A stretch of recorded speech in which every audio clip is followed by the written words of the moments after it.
When you're down and out, a helping hand can seem like a dream come true. He offered her love and comfort in her time of need. He's willing to love her, her children, and help her escape that life of poverty. But what if that love comes at a price? There was tension and volatility between them in the past. He's screaming, I'll kill you in this thing. How far would you be willing to go to protect it? There were 15 different points of impact on his skull. They didn't have to do anything this drastic. She would do anything to keep her relationship in a place where she felt protected. We could have died tonight, and I'm the one with the finger pointed at.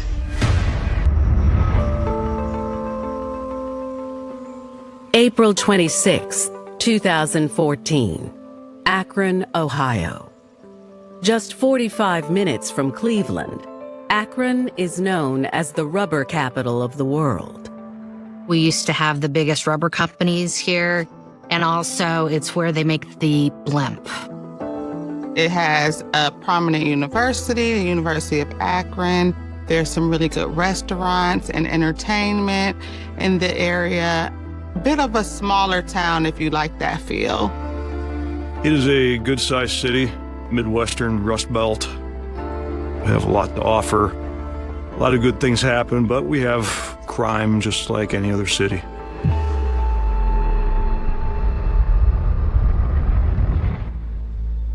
On this cool spring evening, the Akron Police Department receives an alarming call.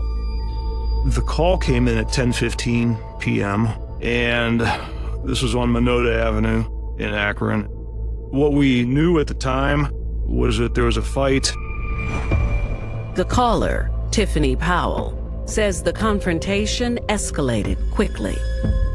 Tiffany Powell told the call taker that her ex-boyfriend came over and was currently fighting with her current boyfriend, and that there was a gun involved. Tiffany said her ex-boyfriend showed up at the house not long before the confrontation began. The last bit of information we got before we arrived was that Tiffany and her current boyfriend were now hiding in the garage. Officers arrive within minutes. As we pull up to the house, there is a van in the driveway. We approach the van. We see a male in the driver's seat. And in my mind, I'm thinking, okay, this is possibly the ex-boyfriend who arrived at the house. And is he now about to leave? The man says his name is Michael, and they ask him why he's there. What he told us was that his dad wanted to come look at a car that was for sale. And so he brought his dad over to look at a car. He said that this woman took his father around the back of the house. And that's pretty much all he knew.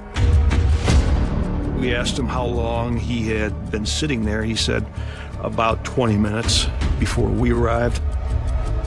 Officers then turn their attention to the house.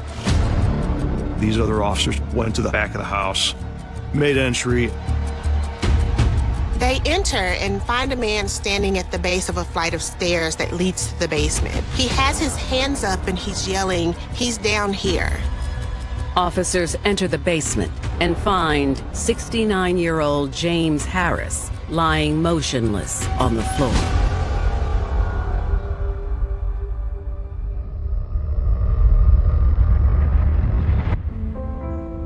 Originally from Alabama, James Harris joined the Marines at an early age.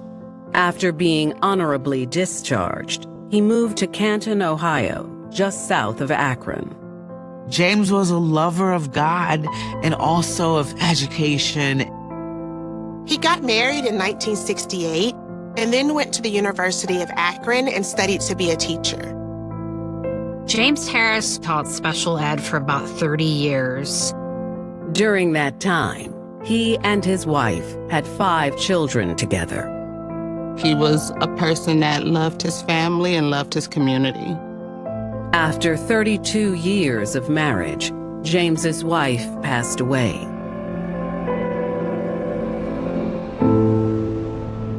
A few years later, James met a young single mother named Tiffany Powell. Tiffany met James when she was a teenager looking for a car. Tiffany had a tough start in life. She never had a father figure in her life. It was just her and her mother. She was in a single-family home. The home itself wasn't great and didn't really have a lot of resources. Because of her family's struggles, Tiffany longed for a sense of security. Tiffany would look to boys for comfort. She got pregnant at 15 and dropped out of school. Her lack of opportunities and education definitely made her more dependent on the men that came into her life. James felt bad for Tiffany, and the two became friends over the next few years. Tiffany ended up having another child and moving out of her mom's house. She actually lived in her car, and James helped her find a place to live. That's when the two became romantically involved. There was a large age difference between Tiffany and James, and given her background and growing up, she probably looked to James as a father figure.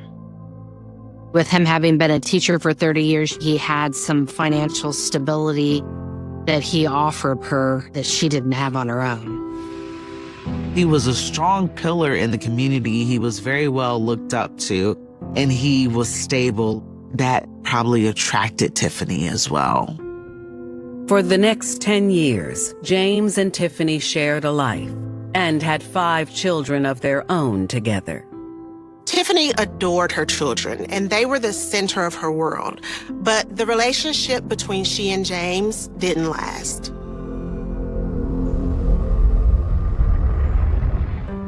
By 2012, Tiffany had met a man named Paul Reed, who worked in a nursing home, and decided to move on with her life.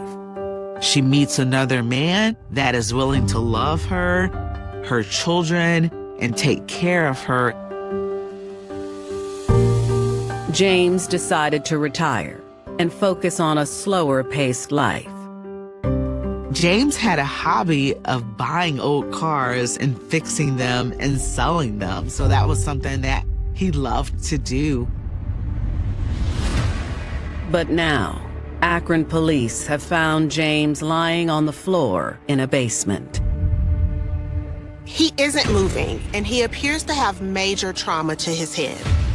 The man who directed officers to the basement identifies himself as 38-year-old Paul Reed.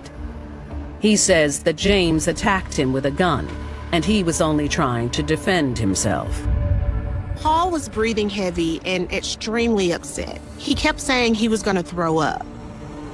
Paul was concerned. He kept saying, please don't let him die.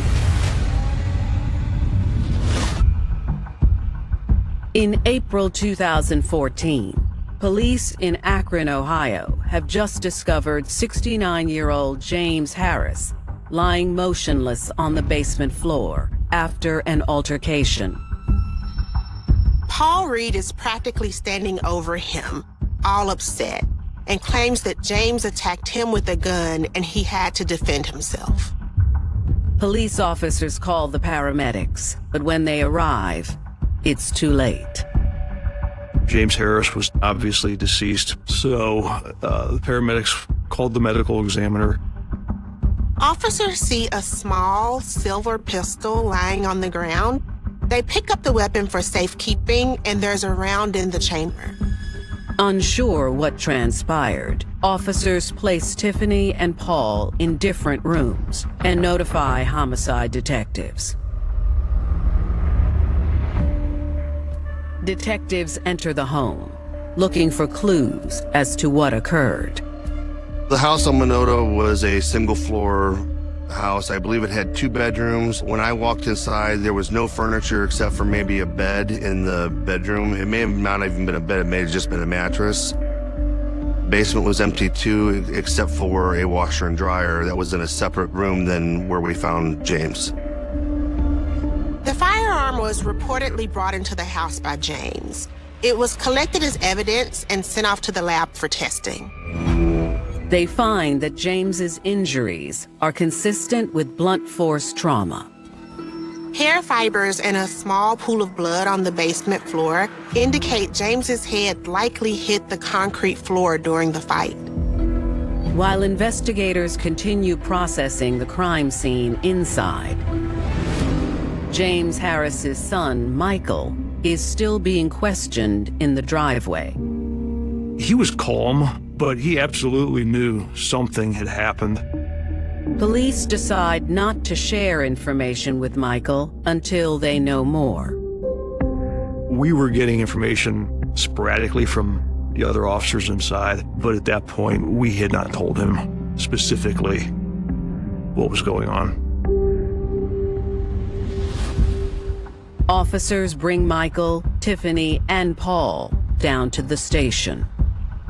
We interviewed all three to get their side of the story, their statements, to try and figure out what exactly happened on Minota. Police begin with Tiffany, who gives them background on her relationship with the two men, starting with James. How long are you guys together? Well, since I was 18 to 27. So you were together for 9 years. And how many kids do you have together? 5. According to Tiffany, her relationship with James was tumultuous. Tiffany said that James abused her and some of her children over the course of their relationship. The only reason she stayed in the abusive relationship was that she could not afford to leave. Tiffany says she sought safety in domestic violence shelters over the course of her relationship with James. She said that she had left James Harris and she's had to hide from him, and that everywhere she goes, he seems to find her. Once Tiffany decided to leave James, she was reduced to living in her vehicle with her children. She says it was then that she met Paul Reed, who has been her rock ever since.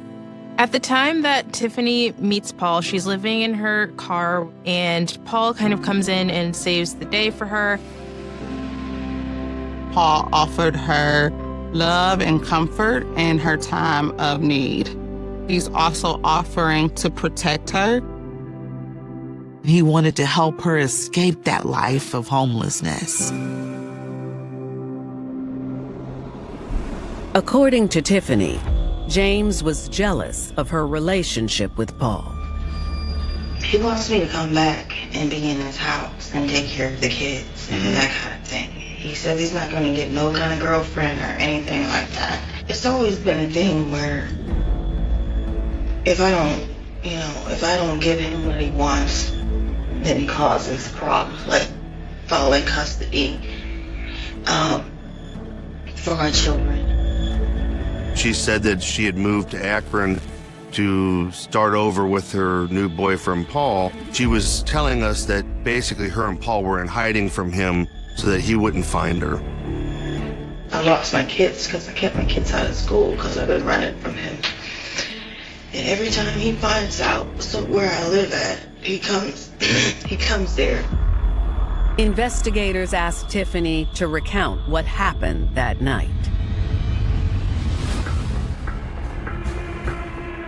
Tiffany told us that they weren't expecting anybody and that they heard the loud bang. And that's when James busted in the house with a gun in hand. I can't remember exactly what he said, but Paul grabbed him and he said something about, "Get off me, man, get off me." April 26, 2014, Akron, Ohio. Police are interviewing Tiffany Powell and her boyfriend, Paul Reed, after officers discover Tiffany's ex-boyfriend, James Harris, dead in their basement. Tiffany told police that her ex was obsessive and was jealous of her and Paul, and that he was trying to prevent her from getting custody of her 5 kids. And then he showed up and attacked her boyfriend. Tiffany claims that she really doesn't know what happened, but she knows that there was a fight. After speaking with Tiffany, investigators sit down with Paul. I couldn't tell what the emotion from him was, if he was upset that James had passed or if he was upset because James passing was going to increase the chances that he was in a lot more trouble than what he initially thought he was. But he was definitely very upset about finding out that James had passed. Paul tells investigators the same thing Tiffany said, that he and Tiffany have been living in fear of James for some time. Okay, basically I'm just gonna ask you, tell me about what happened tonight.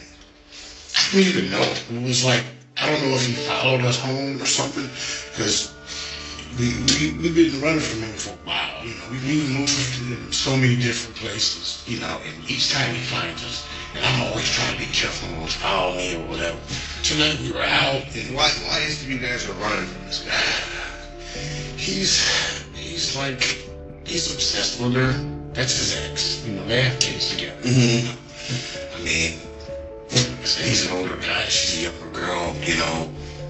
I understand.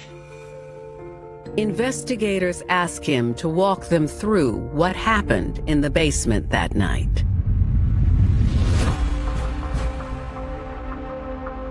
Paul was in the basement doing laundry. He heard a loud bang. He ran up the basement stairs. I just wanted to make sure she didn't fall or whatever. I didn't know what was going on. And at that point, James Harris came into the house and brandished a gun. Paul stated that he and James began to tussle over the gun. I was sitting here fighting, and I'm like, please, let go of the gun, let go of the gun, let go of the gun. And screaming and hollering. And he's screaming and hollering, I'm gonna kill you. They tussled all the way down the basement stairs, and he couldn't get the gun away from James, so he started slamming James against the basement floor to try and disarm him. And I'm just screaming, please put the gun down. I'm banging his head on the ground. I am. I'm trying to get anything to get the gun. And I don't know if he finally dropped it and she kicked it away, or did I knock it away? I don't really remember. I just remember seeing the gun and acting on it. That's all I can remember. I didn't even realize who it was until after, you know what I mean? I didn't even realize I was just fighting. As to why James allegedly resorted to violence, Paul believes a recent discovery might have pushed him over the edge. I think he just recently found out that she was pregnant, like she'd been hiding it, you know? Right. He must have followed us home or something, I don't know. Could this be just a fight that went too far? Paul was in fear of his life, and so in self-defense, he had to defend himself and ultimately ended up hitting James's head on the concrete in the basement. But when investigators speak with James Harris's son, Michael, he shares a very different version of the night's events. Michael says that evening, his dad told him he wanted to look at a car and possibly some appliances. He told us that he and his father had left a church function and they were on their way to view a car they were going to buy so that James could work on it and fix it up. He said his dad had received a call from a woman earlier in the day who wanted to sell him a car and a washing machine, and he had made arrangements to go and look at them. They weren't exactly sure where the house was. They drove down Mendota and they see a woman out in front of the house. And so they figured they were in the right area. They pulled in the driveway and the woman said, yes, the vehicle's here and I'll take you in the house. You can talk to whoever you need to talk to. James was told he had to go in through the back door because the carpet had just been cleaned and they didn't want to walk over the carpet. this woman took his father around the back of the house. And that's pretty much all he knew. He told us that Tiffany was not the female that they met in the front yard that took him around the back.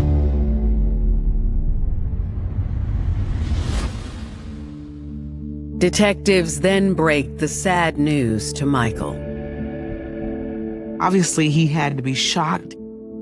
His life has changed literally in an instant, and it had to be devastating to lose his father, who he loved immensely. Police tell Michael about Tiffany and Paul's allegations that James was armed that night. He was very surprised because he's never known his father to ever carry a gun. Detectives aren't sure what to make of it. His version of the events seemed like he was being truthful. The stories from the two different sides of this incident were miles apart. All we know is we got a dead guy in the basement and people lying to us.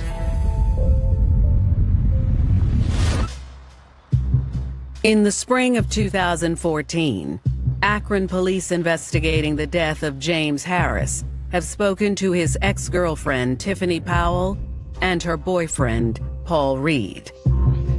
Paul and Tiffany's version of events is essentially that they were on the defense, that James had been harassing them for a period of time before this happened.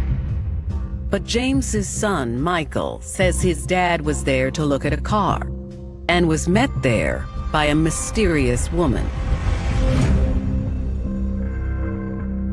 We actually went back to Minota that night. We were told that Tiffany Powell and Paul did not have a key to the back door, so they routinely left it open. The way it was described to us initially was that they heard the loud bang. We checked the doors. There was no signs of a break-in, no signs of forced entry on the house whatsoever.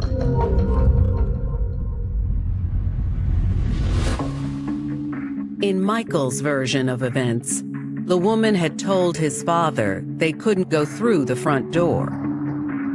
She told him that the carpets had just been cleaned and they had to walk around the back of the house to use the back door so they didn't walk on the carpets. And we had officers check the carpets to make sure that, that they were wet and, it had just been cleaned. The carpets were dry at that point.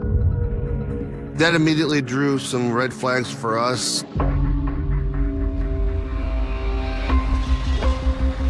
Investigators need to figure out who is telling the truth. It was particularly important to get access to James' phone, Tiffany's phone, and Paul's phone. Just to show if there was any conversations or contact between any of those three, trying to prove whether he was there or on his own looking for Tiffany or whether he was there legitimately thinking he was there to make a transaction. Police submit a warrant for Tiffany and Paul's cell phones. We had James's phone. Because James was deceased, we didn't need a search warrant to go through his phone. We went through his text messages and we found the text messages telling him to come to Minota to buy the vehicle. It came from a phone number we didn't know. It wasn't Tiffany's, it wasn't Paul's. Is this the mystery woman Michael saw? She was messaging James about the car and also about a possible washer and dryer. Now police want to know, who is the woman that lured James to the home? Detectives decide to see what Tiffany and Paul have to say about it. Here's the thing, man. I'm just gonna break it down for you. We have evidence on records that shows that somebody lured him over to that house.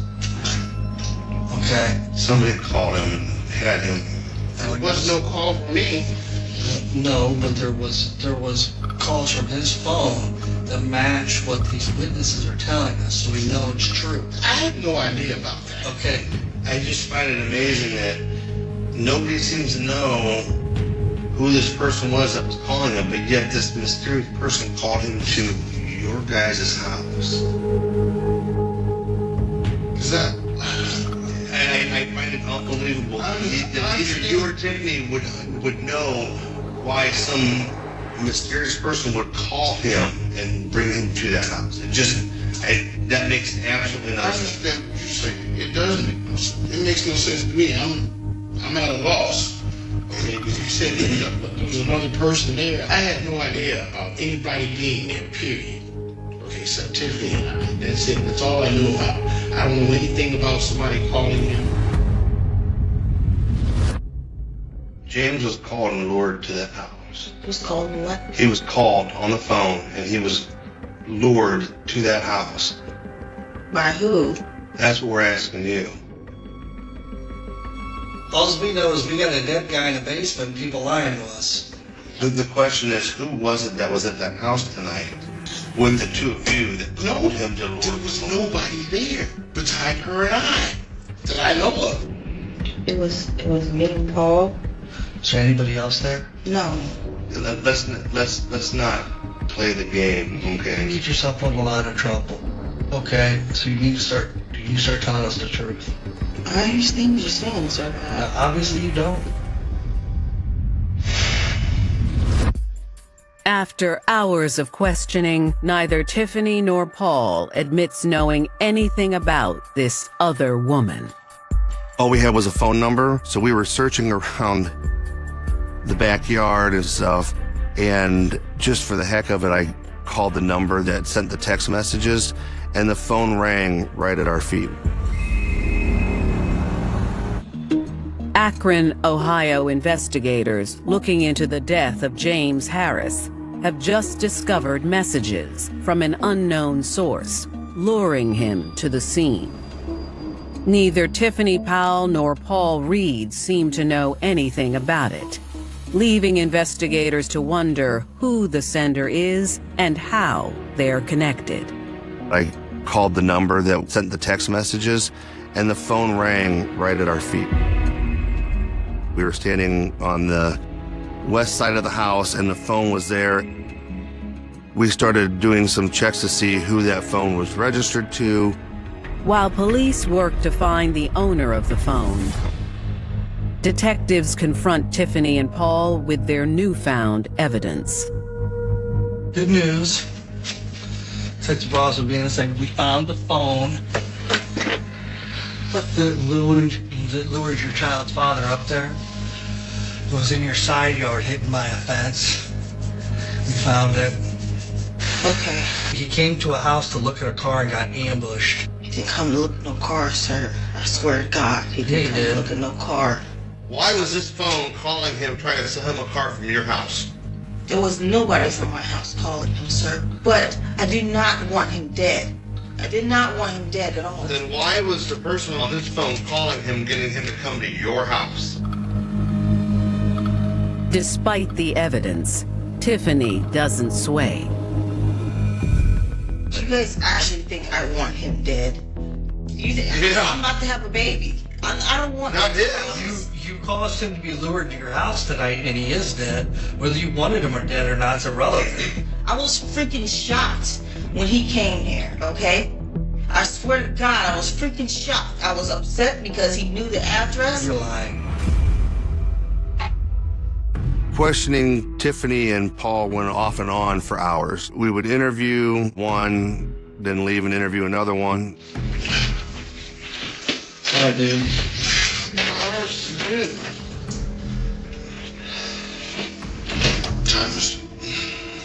It's time for you to start being honest. That's what time it is. Check it out, man. We went back out to your place. We found the phone. Not your phone. We found a phone that was calling that man's phone and lured him to your house. It was laying in the yard. I didn't know about that. I'm gonna tell you the same thing we told Tiffany.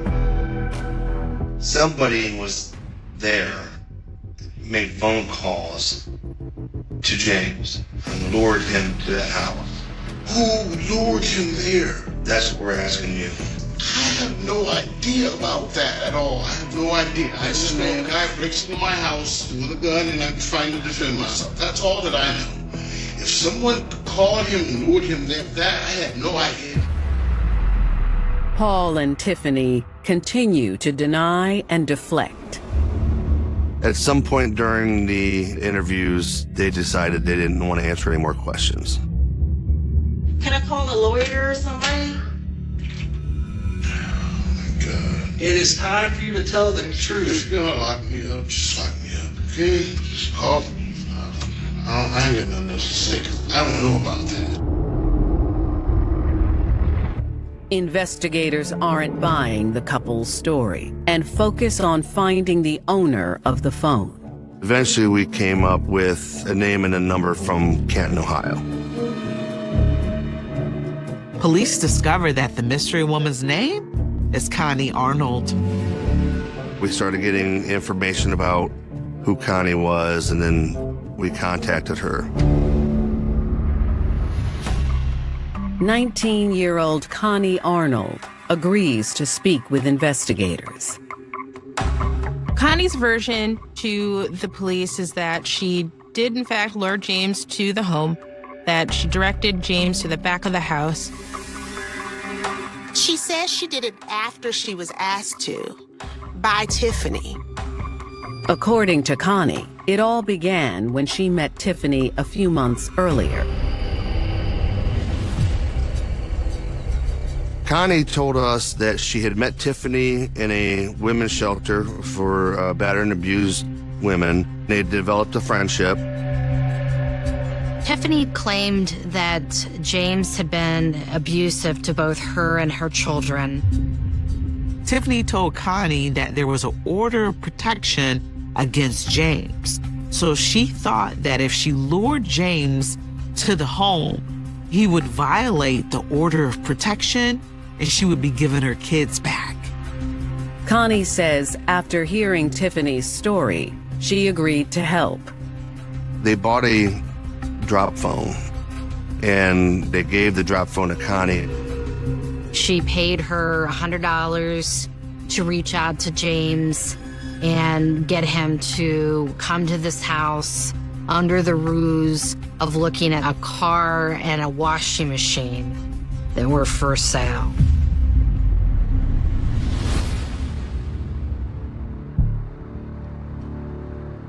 Connie says that James agreed to meet her at the house on Minota Avenue later that evening. She walked him down the basement to where the washer and dryer was. Connie tells police that what happens next made her run for her life. That's where Paul Reed was waiting with a metal pole. He started hitting James with the metal pole. She said she had no idea that there was going to be an assault. She was scared and she fled the house. She immediately ran to a neighbor's yard and she dropped that cell phone. She says she has no idea what they did with the pole. Connie's allegations sound credible, and police decide not to charge her with a crime. When officers are able to get access to Tiffany's phone, they find a conversation between Tiffany and Connie where there is a discussion about exchange of money to get James to Tiffany's house. When James Harris's autopsy results come in, they tip the scales further. We were informed that the cause of death was blunt force trauma to the head. There are 15 different points of impact on his skull. There are also bruises on his body, on his legs, and on his back as well. His injuries were consistent with a person having their head smashed repeatedly onto a concrete floor. While it's impossible to say if a metal pipe landed the first blow to James's body, the medical examiner is certain about one detail. The medical examiner said that James had no defensive wounds. This usually means that the victim didn't have a chance to fight.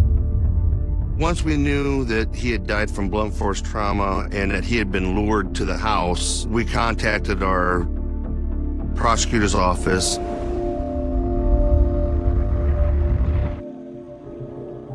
Paul and Tiffany are both charged with aggravated murder and obstruction of justice. The state agrees to separate their trials. It made more sense to try them separately. At this point, Paul is claiming self-defense, which is a completely different strategy versus what Tiffany is claiming is that she didn't actually commit the murder. While in jail, Tiffany gives birth to their child. Prosecutors prepare for both trials and place the spotlight on motive. We believe that Tiffany orchestrated this entire thing. Tiffany did this for Paul. February 2015, Akron, Ohio. 1 year after Tiffany Powell and her boyfriend Paul Reed were charged with the murder of Tiffany's ex-boyfriend James Harris, Paul goes to trial.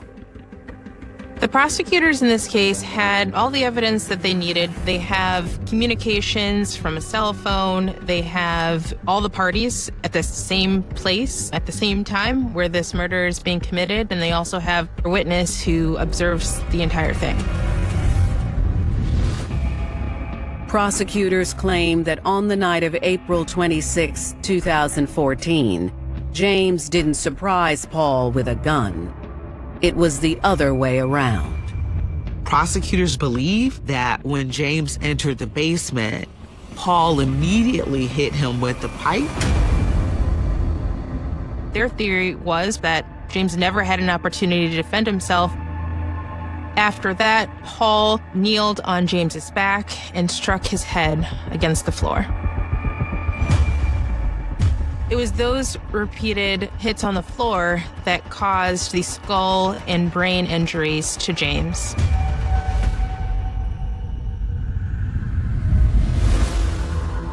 Although Tiffany doesn't testify against her baby's father, Connie does and seals Paul's fate. She was there at the time that the murder happened, saw firsthand what Paul did to James, and so having an eyewitness to the murder is key for the prosecution.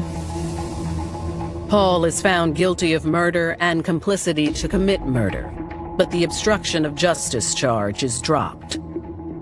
At sentencing, the judge doesn't go easy on him. In March of 2015, the judge sentences Paul to life in prison with the possibility of parole after 15 years. The following year, Tiffany's trial gets underway in January of 2016. Prosecutors say that this all started because Tiffany Powell wanted a new life with her man. We believe that Tiffany orchestrated this entire thing because she wanted James out of the way so that she could raise Paul's child with her children without having to deal with James in the future. Tiffany did this for Paul, to have her relationship with Paul, to have her kids back, to have what you would call a core family unit, all of her children and Paul living together, getting James out of the picture. They explained that James had been given temporary custody of their 5 children, but the final decision was about to be made on May 5th, 2014, a little more than a week after his murder. She knew she had to do something soon. I think she craved having that stability and having that relationship. Anybody can do anything out of desperation. Prosecutors say that she befriended Connie at the shelter and lied to her about a civil protection order to get her to lure James to the house. That night, he goes to take a look at that vehicle and that washing machine. Once he was there, the plan was for her new boyfriend to kill her old boyfriend and make it look like self-defense. The plan was thwarted because James wasn't alone. James's son was in the vehicle. He had brought James over to the house. Tiffany's defense says that wasn't what she intended to happen at all. The defense for Tiffany paints a picture that she is an abused woman, a victim of domestic violence. I definitely think they were trying to hammer home, sort of the difficult situation that she had been in her life. The idea that she'd had a really tough life. In a surprising decision, Tiffany takes the stand in her own defense. Tiffany continues to emphasize that James was abusive during their relationship. She admits to paying Connie and setting James up, just like Connie had told police. Tiffany claims that her and Paul had a plan, it just all went wrong. The plan was to call 911 when James got to the house. That was the only thing that was going to go down. She said that the fight was never intended and she never meant for James to get hurt. It's a radical departure from what she told police in her interview. But it doesn't save her. On January 29, 2016, a jury convicts Tiffany Powell of aggravated murder and obstructing justice. Tiffany didn't show a lot of emotion when the jury comes back, but I know that it was, a good moment for the adult children of James Harris who were in the courtroom, who were celebrating the jury's decision. On February 25th, the judge sentences Tiffany to life in prison, plus 30 months. Tiffany's sentence is likely harsher than Paul's sentence in this case because there was evidence that Tiffany set up this entire plan through the text messages with Connie, that there was motive on Tiffany's part. Without her, this doesn't happen. And so I think that's why she got more time than he did. James's children were able to see justice prevail, but they say the claims Tiffany and Paul made against their father were false. James is remembered as a loving dad who loved his children immensely and a pillar of the community.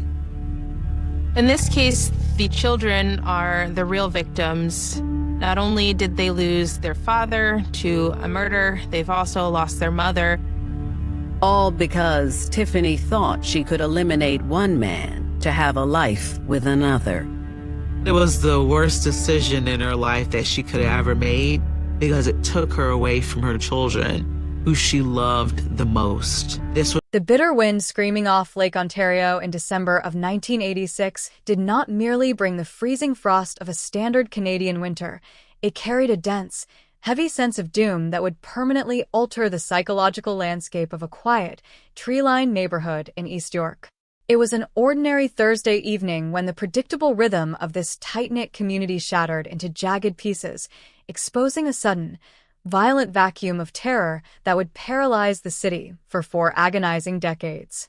A 19-year-old university student, an aspiring musician known to everyone on her street as a bright, gentle soul, stepped off the midnight subway train into the swirling snow and vanished into thin air without a single witness, without a struggle that caught the eye of the transit patrol, leaving behind only a broken silver bracelet on the icy sidewalk and a family whose lives were instantly plunged into an absolute nightmare. The initial response from the Metro Police was a chaotic blur of flashing red and blue lights reflecting off the snowbanks, a frantic, disorganized search through the dense ravines that snake through the city. But as the hours quickly bled into days, the heavy realization settled into the bones of the precinct that they were dealing with an calculating, invisible predator. This was the dark birth of a classic cold case, a sudden disappearance that mocked the uniform and the badge, initiating a multi-generational curse that passed from retiring detectives to wide-eyed rookies who had not even been born when the first frantic radio dispatch pierced the night air. You can still feel the phantom pressure of that winter night if you walk past the subway exit after the streetlights flicker. an invisible, suffocating presence that whispers that the true monster walked the very same streets, completely undetected, while the city kept spinning blindly forward through the decades. The missing person posters eventually faded and peeled away under the relentless Canadian elements, turning into frozen pulp on telephone poles. But the silence she left behind grew louder every single year, a static hum of dread that transformed a peaceful suburb into a permanent psychological crime scene where every greeting felt guarded and every neighbor's smile seemed to hide a dark, unpunished truth. The crime scene itself offered nothing but a masterclass in forensic frustration, a clinical void that left the original investigators staring at the snow in utter disbelief and helpless anger. There were no bloodstains on the fresh drifts, no clear boot prints that could be cast in plaster, and no signs of a struggle that could provide a definitive narrative of the abduction. The entire area possessed a haunting, sterile emptiness that suggested the attacker had weaponized the raging blizzard to erase his physical identity. A comprehensive grid search of the surrounding parklands and frozen riverbeds yielded only fragmented, frustrating dead ends, a single set of tire tracks on a hidden access road that the plows had already partially destroyed, a discarded woolen scarf near the ravine that was too contaminated for fiber analysis, and a series of contradictory statements from homeowners who claimed to have heard a car door slam at 12:30 a.m. but couldn't agree on the direction of the vehicle's engine. The community instantly retreated behind newly installed deadbolts and iron window grates, their eyes filled with a defensive, paranoid suspicion as they watched television news crews descend like crows upon their private grief, turning their sudden tragedy into a sensational headline that screamed of a phantom serial killer lurking in the suburban dark. This was a mystery sealed tight from its very inception, a cold case born from the total absence of physical clues and the paralyzing fear that locked the tongues of anyone who might have seen a shadow moving through the midnight storm. As the weeks froze into a bitter Toronto winter, the initial surge of tips dried up entirely, the investigative task force was quietly downsized, and the thick cardboard file was relegated to a dusty basement shelf in the headquarters archives, its contents destined to warp under the relentless humidity of forgotten time, while the perpetrator walked the earth completely free. The early days of the investigation were defined by a manual, grueling grind that relied on primitive methodologies that were utterly incapable of piercing the veil of anonymity that the killer had wrapped around his crime. Detectives spent months typing up index cards, cross-references of known offenders, transient construction workers, and delivery drivers who had been logged in the East York area on the night of the disappearance. They conducted hundreds of high-pressure interviews, pushing suspect after suspect until their alibis were worn thin, yet every promising lead eventually disintegrated into a dead end, leaving the department with nothing but a collection of shattered theories and broken promises. There was a persistent, whispering theory within the bullpen that the predator was not a drifter passing through from the highway, but a local resident who knew the specific patrol schedules of the division, someone who understood exactly which stretches of the ravine path were entirely unmonitored by civilian eyes. But in an era where DNA profiling was a distant, theoretical concept in a university research lab, suspicion without physical evidence was a useless weapon, and the file slowly became a monument to professional failure, a cold case that mocked the badge and the uniform every single day it remained unsolved. The victim's family was left to navigate a desert of silent grief, their lives permanently fractured by the unknown, forced to live in a town where the monster who had stolen their daughter was likely buying groceries at the same supermarket or sitting next to them at a local diner. As the decades began to blend into one another with a slow, agonizing passage of time, the 1986 case transitioned from an active investigation into a piece of dark local folklore, a cautionary tale that parents used to keep their teenage daughters from walking along the isolated park trails after sunset. The original detectives who had stood in that freezing snow retired one by one, handing over their notes to a new generation of investigators who looked at the yellowing pages with a sense of historical detachment, viewing the crime as a relic of a bygone era that could never be resolved.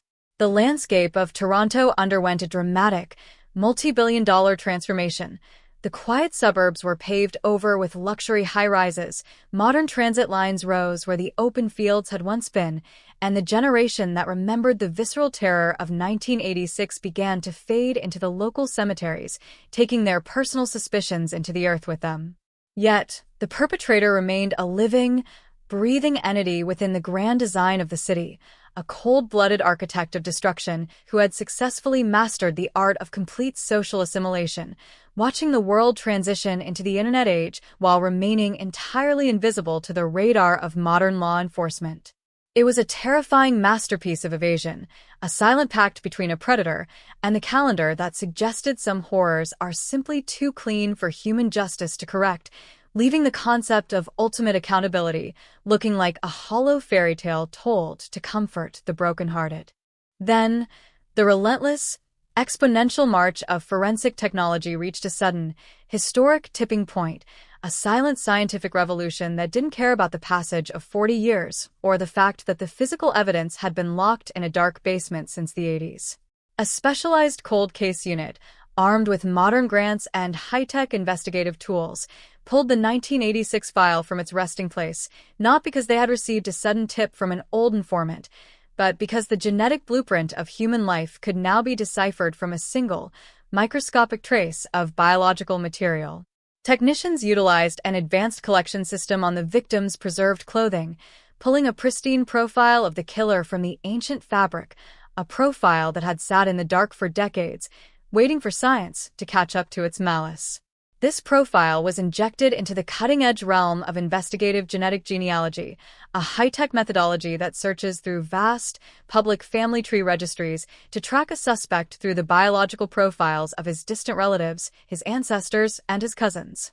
The laboratory became a digital cathedral of historical reconstruction, where the blurry, 40-year-old shadow of a suburban monster began to resolve into a sharp, undeniable family lineage that was deeply rooted in the history of the province itself.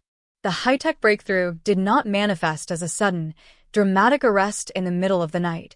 It arrived as a quiet, mathematical certainty that flashed onto a high-definition computer monitor in a sterile laboratory, an analytical match that sent a collective shockwave through the upper echelons of law enforcement. The algorithm had bypassed 4 decades of human deception, political shifts, and geographic movements by simply tracing the immutable genetic markers of the suspect's distant cousins, mapping a direct line through a massive family tree that ultimately terminated at a single, living lineage. The name that emerged from the digital darkness was an absolute bombshell for the investigators. It pointed directly to a highly respected, quiet neighborhood figure who had lived for 40 years just 3 streets away from the very subway station where the victim had vanished. The predator had spent his entire adult life building a fortress of absolute respectability, operating a successful local repair shop, volunteering at community centers, and raising a family, using his unblemished reputation to insulate himself from the horror of his youth. The detectives stared at the historical photograph of the suspect, their chests tightening as they realized that the monster who had eluded them for a generation had been living as a quiet, unassuming neighbor, smiling at their block parties and walking the very same sidewalks where he had hunted his prey in 1986. The tracking of the suspect took a sudden, dramatic turn when investigators discovered that the aging man had been admitted to a local Toronto hospital just 48 hours prior, his body rapidly failing under the weight of a terminal illness. A team of specialized detectives rushed to the medical facility, navigating the quiet, sterile corridors of the intensive care unit to find the once formidable predator reduced to a frail, withered figure hooked up to a labyrinth of life support machinery. There would be no dramatic pre-dawn raid, no tactical breach of a suburban home. Instead, the final confrontation would take place in the quiet hum of a hospital room, beneath the clinical glare of fluorescent lights and the rhythmic beeping of a heart monitor counting down the suspect's final hours on Earth. As the investigators approached the bed, displaying the ancient photograph of the 19-year-old musician, the dying man's eyes flickered with a sudden, sharp spike of acute recognition, the decades of manufactured denial and calculated silence finally evaporating in the face of his impending mortality. The realization that his own genetic code had traveled through 40 years of time to find him on his deathbed broke the remaining structural support of his secrecy, causing his breathing to turn ragged as he prepared to release the ultimate truth that had haunted the community for a generation. Inside that quiet, clinical room, with a digital audio recorder spinning silently on the bedside table, the dying predator began a comprehensive, chilling confession that systematically dismantled 40 years of small-town illusions, his voice a low, raspy whisper that carried the raw weight of absolute malice. He did not offer excuses, nor did he beg for forgiveness. He detailed the anatomy of the 1986 crime with a cold, terrifying precision that demonstrated how easily he had used the chaos of the winter blizzard to execute his plan and evade the primitive dragnet of the era. He explained how he had stalked the victim from the subway platform, using his intimate knowledge of the neighborhood's unlit alleyways to ambush her before she could ever reach the safety of her front porch, carrying her into the dark recesses of a local commercial warehouse he owned at the time. The detectives listened in stunned, breathless silence as the confession expanded into a multi-hour autopsy of a dual existence, with the suspect admitting that he had spent his entire life monitoring the police investigation, attending community vigils for the missing student, and using his local business to subtly fund charity drives for victims of violence simply to burnish his image as a compassionate community leader. The sudden, shocking news of the deathbed confession tore through the East York neighborhood like a psychological wildfire, transforming decades of unresolved grief into a profound, destabilizing wave of community shock and existential betrayal. People who had known the suspect for 40 years, who had trusted him with their homes, their businesses, and their children, were suddenly forced to reckon with the terrifying reality that the architect of their neighborhood safety was the very same monster who had authored their greatest tragedy.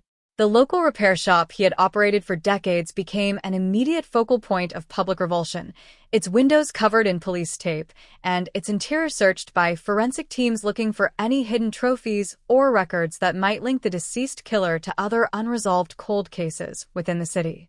The shock was accompanied by a deep, defensive introspection among the older residents, who spent their evenings replaying 40 years of mundane interactions with the suspect, suddenly remembering the strange, volatile flashes of temper he had occasionally displayed and his intense, aggressive refusal to ever discuss the 1986 disappearance whenever the topic arose during community meetings. The legal and administrative closing of the case was an immediate, clinical process that took place just hours after the suspect drew his final breath, with the Crown prosecutor formally signing the documents that marked the 1986 archive as officially resolved via an exceptional deathbed statement. The physical file, a massive cardboard box filled with 40 years of human failure, broken leads, and yellowed documents, was stamped with a heavy red ink mark that read "Closed. Perpetrator deceased," a simple bureaucratic action that permanently ended the longest-running criminal nightmare in the history of the division. But as the records clerk placed the box onto the permanent archive shelf alongside the closed files of historic property disputes, the atmosphere in the precinct remained heavy with the knowledge that a deathbed confession could not truly heal the structural scars the killer had inflicted on the soul of the community. The suspect had escaped a public trial, he had evaded a maximum security prison sentence, and he had lived his entire life in absolute comfort and luxury, leaving the town to deal with the messy, unresolved residue of a justice that had arrived too late to offer any true retribution. The sirens have long since faded from the quiet residential streets of East York, and the television news trucks have packed up their gear to chase newer, fresher horrors in other zip codes. But the silence that has settled over the Toronto neighborhood is not the peaceful quiet of a mystery solved. It is the hollow, haunted stillness of a community that has discovered its history was built on a magnificent, terrifying lie. The 1986 cold case is technically finished, the digital ledger in the city's judicial database marked with a final seal of completion, but the psychological trauma left behind by the predator's dual existence has become a permanent, structural element of the local landscape. You can see it in the way the current residents pass the old subway exit in hushed, guarded silence, The way the local police officers avoid looking at the historical division photos on the wall, and the way the elderly neighbors still lock their doors early whenever the winter wind begins to howl off Lake Ontario. The high-tech resolution did not bring back the bright young musician who was erased from the world on that freezing December night, nor did it undo the 40 years of silent terror that reshaped the character of an entire generation. It merely proved that justice is a patient, unpredictable hunter that will always, inevitably, pull the truth out of the dark, even if it has to wait until a monster's very last breath to claim its victory. The raspy, final breaths of the dying predator inside that sterile Toronto intensive care unit did not dissolve into a clean sense of civic closure. Instead, they solidified into a heavy, historical toxin that settled deep into the soil of East York, forcing an entire city to re-examine the decades they had spent sleeping under the same roof as an absolute monster. The digital audio recorder sitting on the bedside table had captured every low, unrepentant whisper, a mechanical transcription of malice that turned 40 years of neighborhood history into a grotesque sequence of performance art. As the news of the deathbed confession broke through the local media networks, a second and far more insidious shockwave ripped through the quiet residential avenues, not from the sudden violence of a historical crime, but from the terrifying systemic realization that the community's defensive grid had been entirely useless against an insider who lived just 3 doors down from the point of abduction. The cardboard boxes that had dominated the division's archive for 40 years were no longer symbols of an elusive phantom. They were now a glaring monument to a collective blindness that had allowed a local tradesman to wash the blood from his hands, open his shop the next morning, and actively dictate the terms of his own absolute immunity. The specialized cold case task force quickly realized that the killer's death was not the end of their mandate, but the beginning of a massive, multi-jurisdictional post-mortem investigation aimed at dismantling the structural framework of his double life. Investigators from the Ontario Provincial Police and Toronto Metro Division converged on the deceased suspect's suburban property, sealing off the modest detached home and the adjacent repair shop with layers of heavy plastic sheeting and high-visibility evidence barriers. They were not looking for a living suspect. They were looking for the physical residue of a 40-year cover-up, deploying advanced forensic techniques to extract the invisible historical data trapped within the walls of his life. Technicians utilizing specialized chemical enhancement sprays moved through the dark recesses of the repair shop's basement, searching for the microscopic biological phantoms of past violence that time, industrial solvents, and deliberate maintenance could not completely erase from the concrete foundation. Every filing cabinet, every historical tax ledger, and every private diary found within the residence was systematically seized and loaded into unmarked police vans, turning a quiet neighborhood street into an active, high-density archaeological excavation of human depravity. As the financial and administrative investigators began to piece together the timeline of the suspect's operations in the late 1980s, a deeply disturbing pattern of geographic and commercial manipulation began to take shape from the columns of data. The suspect had not been a passive observer of the city's development. He had systematically leveraged his local business relationships to gain unmonitored access to the very infrastructure that the police were using to track the predator. The logs revealed that in the winters following the 1986 disappearance, the suspect had secured municipal maintenance contracts for several commercial facilities and public parks bordering the East York Ravine system, effectively giving him a legitimate, government-approved excuse to hover around the perimeters of the active search zones at all hours of the night. This wasn't an elusive drifter dodging a transit patrol. It was a cold-blooded sociopath utilizing the administrative machinery of the city to map the blind spots of the law, ensuring that his private movements remained completely shielded behind the high-visibility vest of a trusted local contractor. The psychological impact of these unfolding revelations initiated a profound moral collapse across the multi-generational households of East York, turning lifelong friends into guarded, defensive adversaries who spent their evenings reviewing 40 years of neighborhood casual interactions through an inverted lens. People who had known the suspect since the 1980s, men who had gone fishing with him on Lake Ontario, women who had bought his custom metalwork, and children who had played on his front lawn, felt a sudden, visceral wave of nausea as they realized that his quiet, unassuming helpfulness was a calculated mask engineered to buy their absolute, unconscious loyalty. The local community center, where the suspect had frequently volunteered to repair equipment and build stage sets for youth theater productions, held an emergency board session to authorize the immediate destruction of every physical item he had ever touched, the empty spaces in the gymnasium looking like architectural wounds that mirrored the internal desolation of the town itself.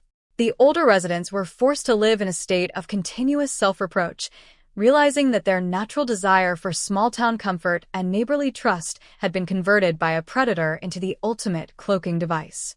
While the neighborhood tore itself apart with suspicion and historical guilt, the high-tech forensic pathology laboratories in downtown Toronto continued their relentless analysis of the secondary evidence recovered from the suspect's residence, treating his verified genetic profile as a master key to a larger, historical puzzle.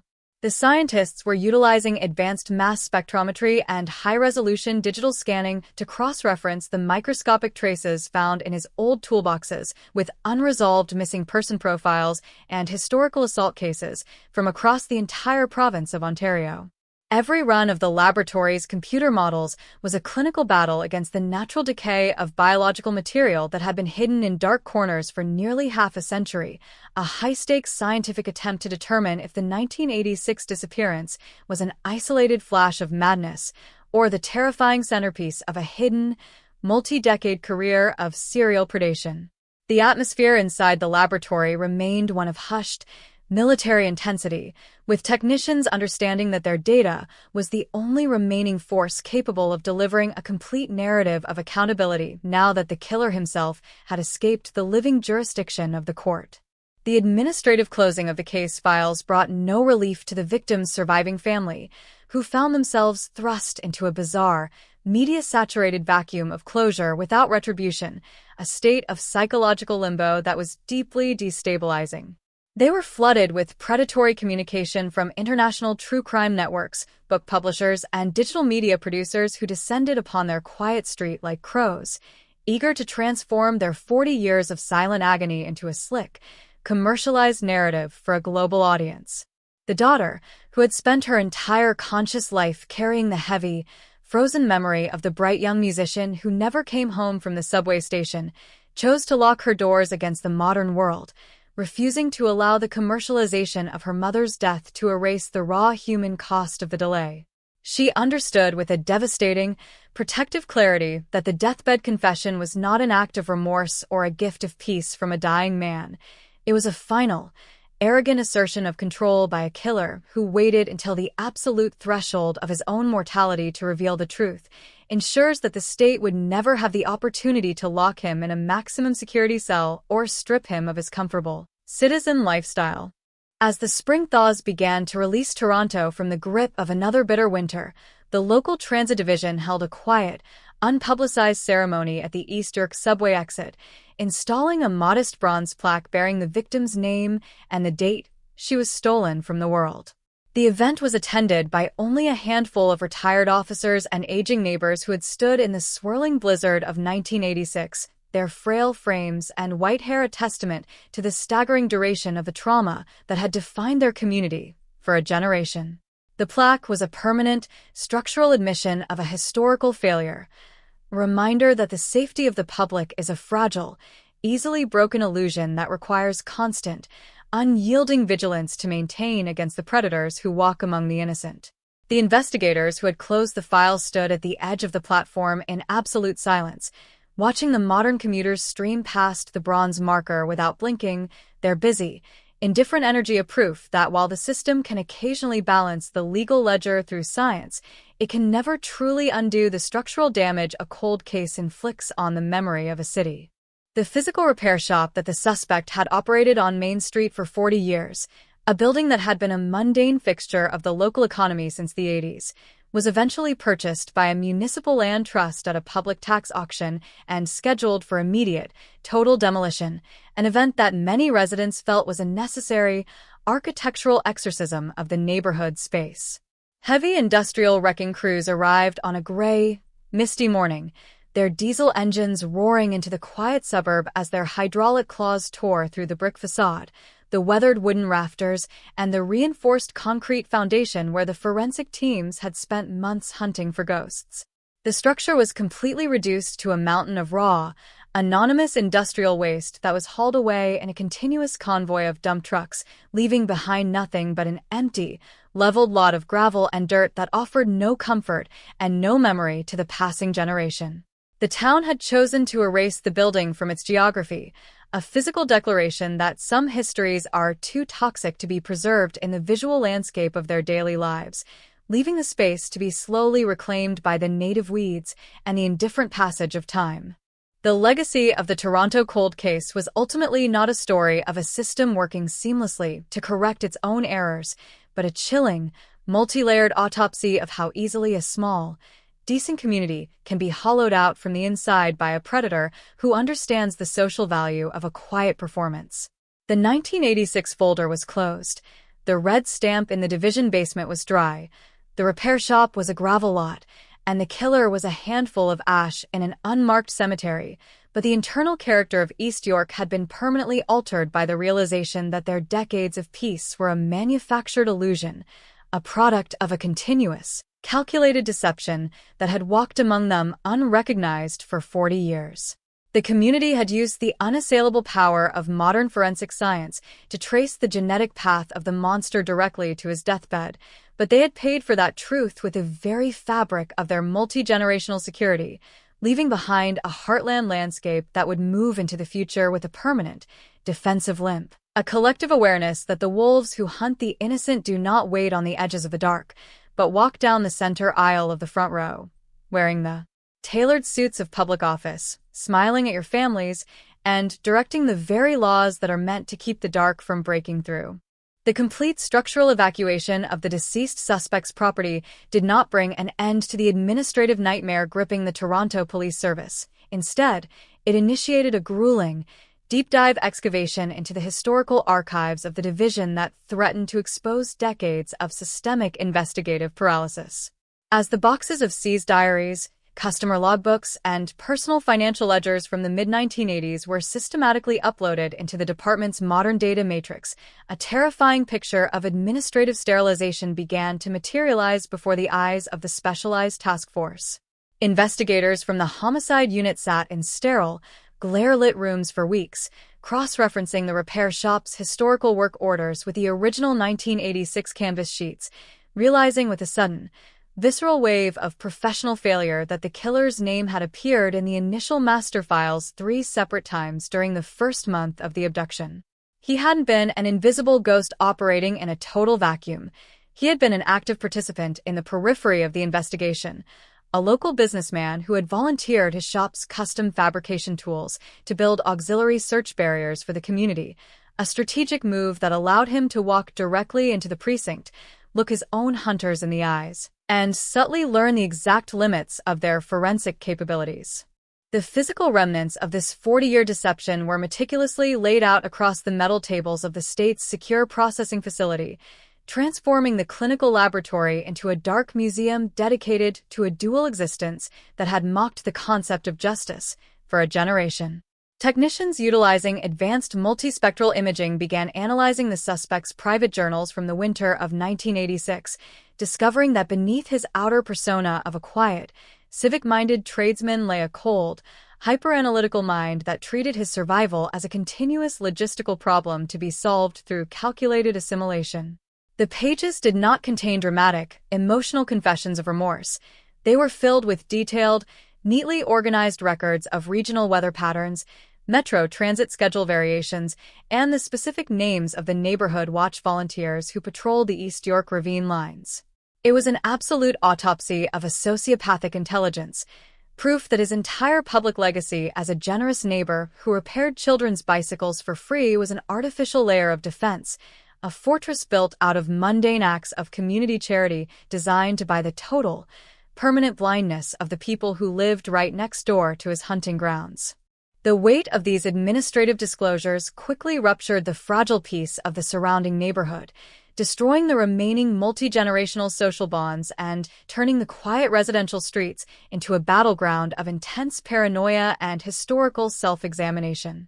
Older residents who had sat on local civic boards with the suspect during the 1990s began to look back at their old interactions through a completely inverted lens, realizing that his obsessive punctuality, his insistence on managing the locks and keys of the neighborhood center, and his intense, volatile aversion to any public discussion involving unsolved crimes were not the eccentricities of an intense worker, but the active defense mechanisms of a monster hiding in plain sight. The local Commerce Association, which had recently featured the suspect's repair shop in a retrospective publication celebrating the historical anchors of East York, held a closed-door emergency session to authorize the total destruction of every archival record bearing his image, the empty display windows on Main Street looking like raw physical wounds on the landscape of the town. The psychological trauma inflicted upon the community's oldest families was absolute. They were forced to acknowledge that their collective desire for a safe, predictable suburban paradise had converted their neighborhood into a protective incubator for a predator who had stolen a 19-year-old girl's future. While the community turned inward, destroying its own social connections through a continuous loop of suspicion and historical guilt, the forensic pathology laboratories in downtown Toronto continued their automated, high-tech tracking of the suspect's verified genetic profile, treating his DNA sequence as a universal skeleton key that could unlock other unresolved mysteries across the province. Scientists utilized advanced, high-density single nucleotide polymorphism arrays to compare the biological markers recovered from his residence with the microscopic traces preserved in dozens of unsolved cold cases from the late 20th century, looking for the telltale signatures of a wider career of serial predation. Every separate run of the laboratory's computer models was an absolute race against the natural decay of historical evidence that had been locked in suboptimal provincial storage lockers since the 70s and 80s.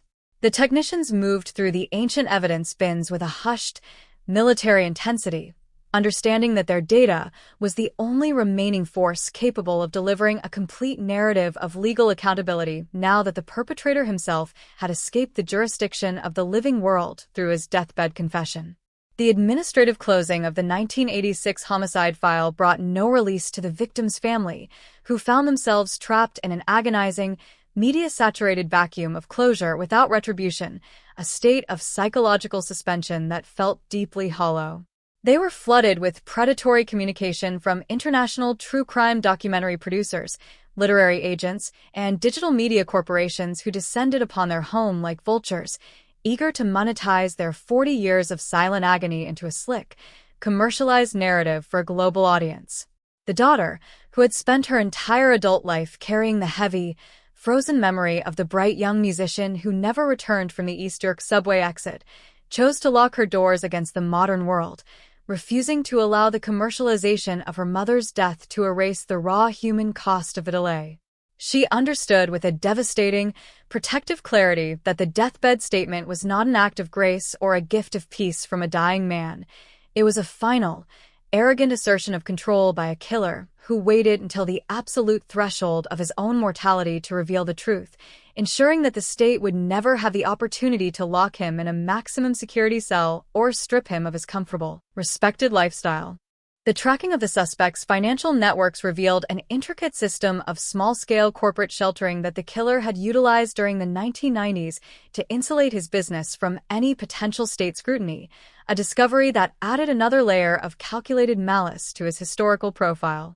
Forensic accountants from the Revenue Department uncovered a series of private bank accounts registered under dummy corporate names that were used to fund local political campaigns and civic police charities, strategic donations that always seemed to align with shifts in regional law enforcement leadership or the allocation of funds for cold case review units.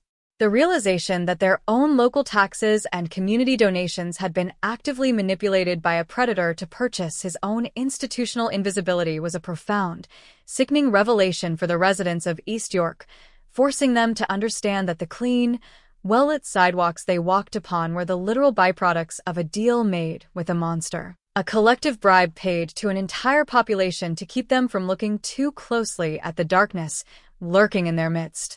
As the summer sun began to bake the city of Toronto, turning the concrete avenues of East York into a shimmering field of heat that matched the volatile emotional atmosphere of the neighborhood, the provincial government announced the formation of an independent judicial inquiry to investigate the historical handling of the 1986 investigation. The inquiry, headed by a retired Supreme Court justice, was designed to hold a series of public, recorded hearings that would force the remaining members of the original 1986 task force to stand before a microphone and answer for the dropped leads, the missing logbook entries, and the total failure of imagination that had allowed a serial predator to operate unpunished in their territory for 40 years. The announcement turned the local courthouse into a zone of immense structural tension, with aging former detectives hiring expensive defense lawyers to protect their professional legacies and pensions from being dragged into a public indictment of institutional negligence. The town was being forced to watch a public autopsy of its own history, a process that stripped away the remaining comfort of small-town nostalgia to reveal a dark infrastructure of systemic incompetence that had left a killer completely untouched for half a century. The physical site of the original crime scene, the quiet, narrow street corner just outside the subway exit where the broken silver bracelet had been found glinting in the snow 40 years ago, had become a dark destination for true crime tourists who arrived on weekends, their slow-moving vehicles and flashing camera lenses infuriating the local business owners who wanted the history of the block to be forgotten. The sidewalk had been repaired. The old lighting fixtures where the shadows had lengthened in 1986 were replaced by modern high-intensity LEDs, and the surrounding buildings were filled with trendy retail shops, but the structural memory of that freezing December night could not be renovated out of the neighborhood's consciousness. Neighbors who had lived on the avenue for 40 years still found themselves staring at the asphalt whenever a winter storm began to blow off the lake, their minds instantly replaying the image of the flashing emergency lights from their youth and the cold, terrifying realization that the polite, helpful repairman who had stood with them on the curb offering condolences was the one who had carried the girl into the dark. The street had become a psychological monument to their own collective failure, a permanent reminder of how easily they had allowed themselves to be comforted by the polite words of an insider while the monster was standing right in front of them. Deep within the Municipal Archives building, the physical 1986 file was finally placed into a specialized long-term security vault, a climate-controlled room reserved exclusively for the historical artifacts of the city's most significant legal resolutions. The box, reinforced with synthetic bindings and marked with the definitive electronic tracking tags of the modern era, sat on a steel shelf in absolute darkness, a silent testament to the fact that while the passage of time can freeze a mystery into stone, it can never truly bury the truth from the unyielding reach of modern science. For the younger detectives who visited the archive as part of their advanced forensic training, the 1991 case marker was a foundational lesson in the necessity of data persistence, proof that every single item handled at a crime scene is a message sent across time, a biological signature that will eventually outlive the criminal's lies, outlive his wealth, and outlive the social capital he used to protect his freedom. The file was no longer an active tool of the hunt. It was an unassailable piece of the city's history, a chilling proof that justice is a patient, cold-blooded hunter that doesn't care about the calendar or the status of a target, moving forward with a mechanical certainty that will eventually drag every historical horror out of the dark and into the light. As the weeks turned into months and the independent inquiry began to wind down its public sessions, the international media teams finally packed up their gear and moved on to find newer, fresher horrors in other zip codes, leaving East York to confront the long, slow, and agonizing process of living with its own altered identity. The 1986 cold case was officially over, the red stamp in the division archive was dry, and the repair shop was an empty gravel lot that was slowly being overgrown with weeds, but the residual poison left by the killer's double life remained deeply embedded in the character of the community. The town had survived the monster. It had used the power of modern forensic science to trace his genetic code directly to his deathbed, and it had forced his final secret into the open air, but it had paid for that truth with its innocence, leaving behind a suburban landscape that would move into the future with a permanent, defensive vigilance. The story of the Toronto repairman was no longer a mystery to be solved, but a permanent, haunting truth carved into the bedrock of the heartland, a reminder that the wolves who hunt the innocent do not wait on the edges of the dark, but walk down the center aisle of the front row, wearing the tailored suits of public office or the dusty overalls of local trade, smiling at your families, and directing the very laws that are meant to keep the dark from breaking through. The clinical publication of the Independent Judicial Inquiry's interim report marked the precise moment the historical narrative of the Toronto repairman transformed from a tragic tale of an elusive phantom into a damning indictment of systemic institutional failure. The digitized transcripts of the 1986 emergency radio traffic, cross-referenced with the suspect's newly uncovered corporate bank records, filled the massive high-definition monitors of the downtown hearing room, casting a cold, technical glow over the assembled row of current and former police administrators. The modern public sat in a state of transfixed, horrified silence as the inquiry's lead counsel utilized an automated data timeline to map the movements of Division 54 patrol cruisers on that freezing December night, demonstrating with mathematical precision that the killer had exploited a critical 20-minute communication dead zone to execute his plan. The visual clarity of the algorithmic reconstruction effectively bridged the 40-year temporal chasm, rendering the historical excuses of the pre-digital era completely obsolete against the unassailable, mechanical truth of the department's own data logs.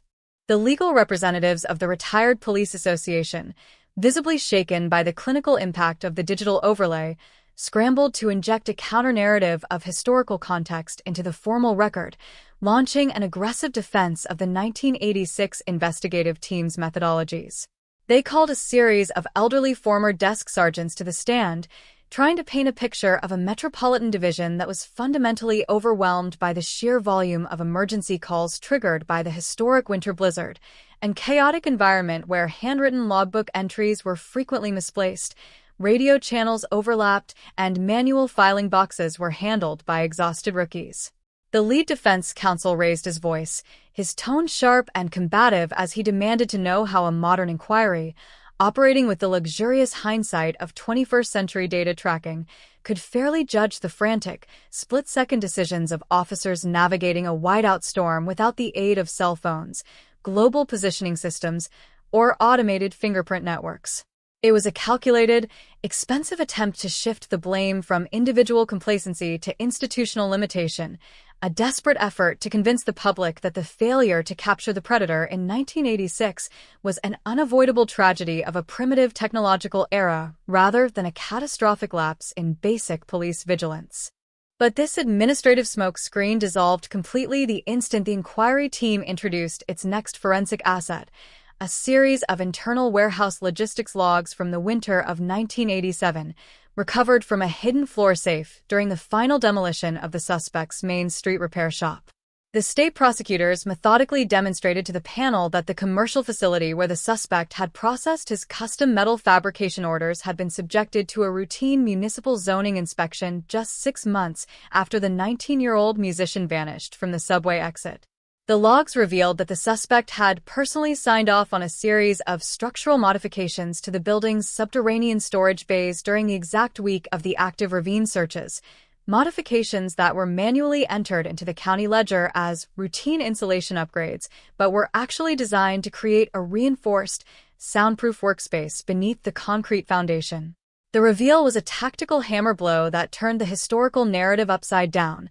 The total absence of physical clues at the subway exit wasn't a miracle of criminal luck, but the result of a calculated, architectural containment executed by an insider who held the commercial clearances to build an absolute tomb right under the noses of the local zoning boards.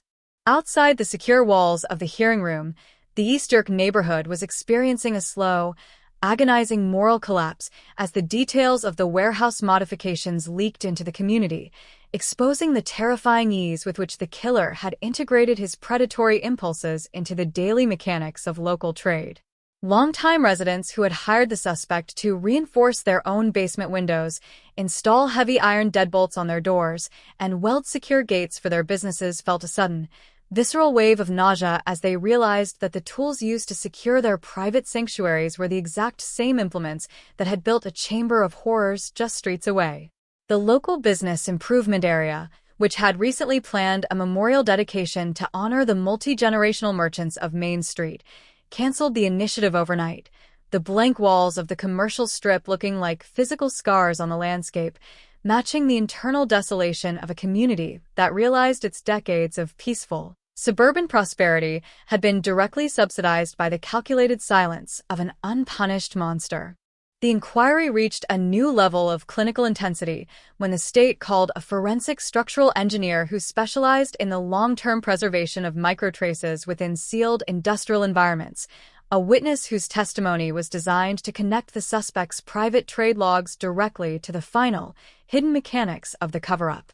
Using advanced ground-penetrating radar data and chemical core sampling charts compiled during the final clearance of the gravel lot, the expert explained to the panel that the soil beneath the repair shop's old hydraulic lift showed localized anomalies that perfectly matched a chemical disturbance from the exact late winter window of 1987.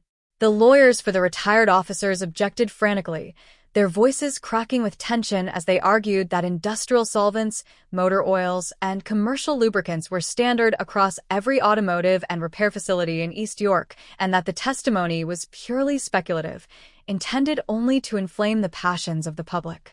But the presiding judge, her face an unbending mask of judicial neutrality, overruled the objections, allowing the engineer to project a molecular analysis that showed a rare, high-grade commercial sealant that had only been distributed to licensed industrial contractors who held private accounts with the suspect's primary corporate supply chain. The atmosphere in the room turned ice-cold as the prosecutor asked the expert to describe the specific degradation patterns of that industrial sealant when exposed to the heavy subterranean moisture of the Toronto ravine system over a 40-year period, forcing the audience to listen to a cold, chemical description of how a structure can hold onto the signature of its creator across generations of time.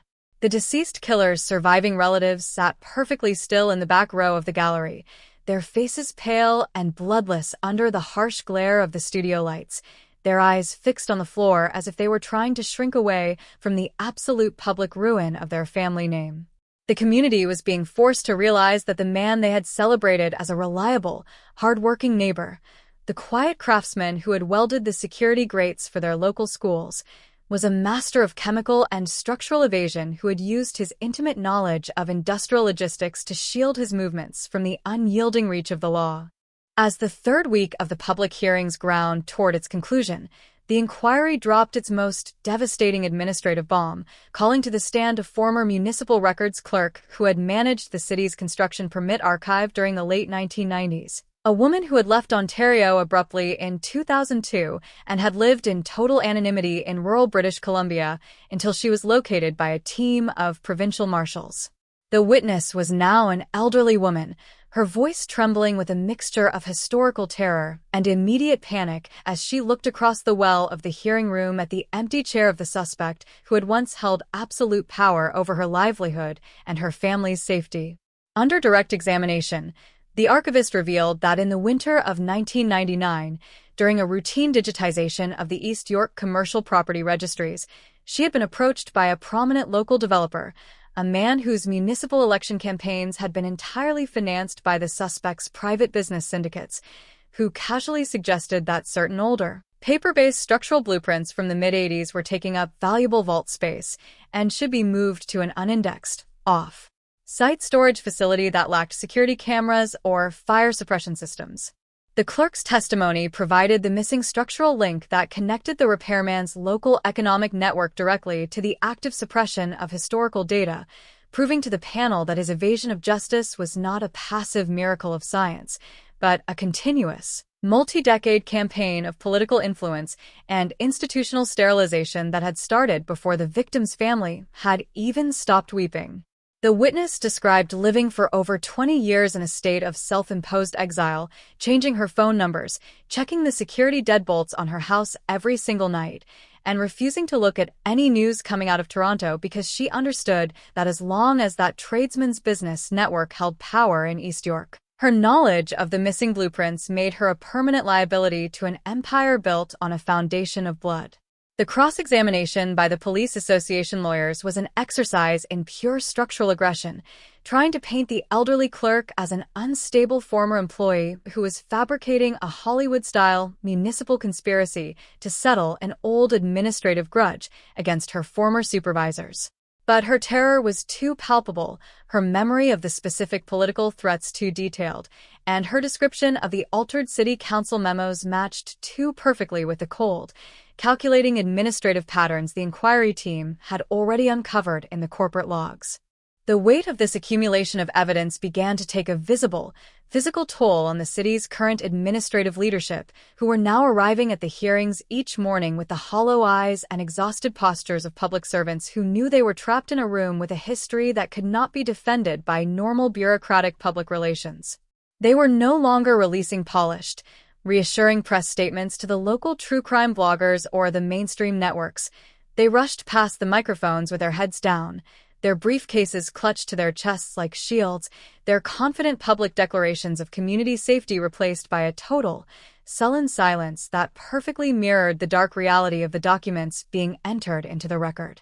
The community outside had reached a state of emotional saturation, a collective realization that the independent inquiry was not just a historical review of a single unsolved crime, but an autopsy of an entire era of Toronto's history, an era where local trade dominance, small-town nostalgia, and polite neighborly performances were allowed to buy an absolute exemption from the moral and legal laws of the universe.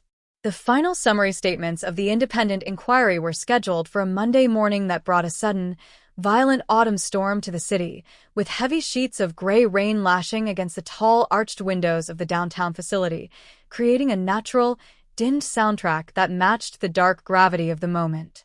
The lead counsel stood before the panel not as an advocate seeking a political victory, but as a clinical narrator of a 40-year injustice, using a massive digital timeline that filled the entire wall behind the tables to show how every single day of the suspect's quiet life had been an active, calculated insult to the memory of the woman he had destroyed.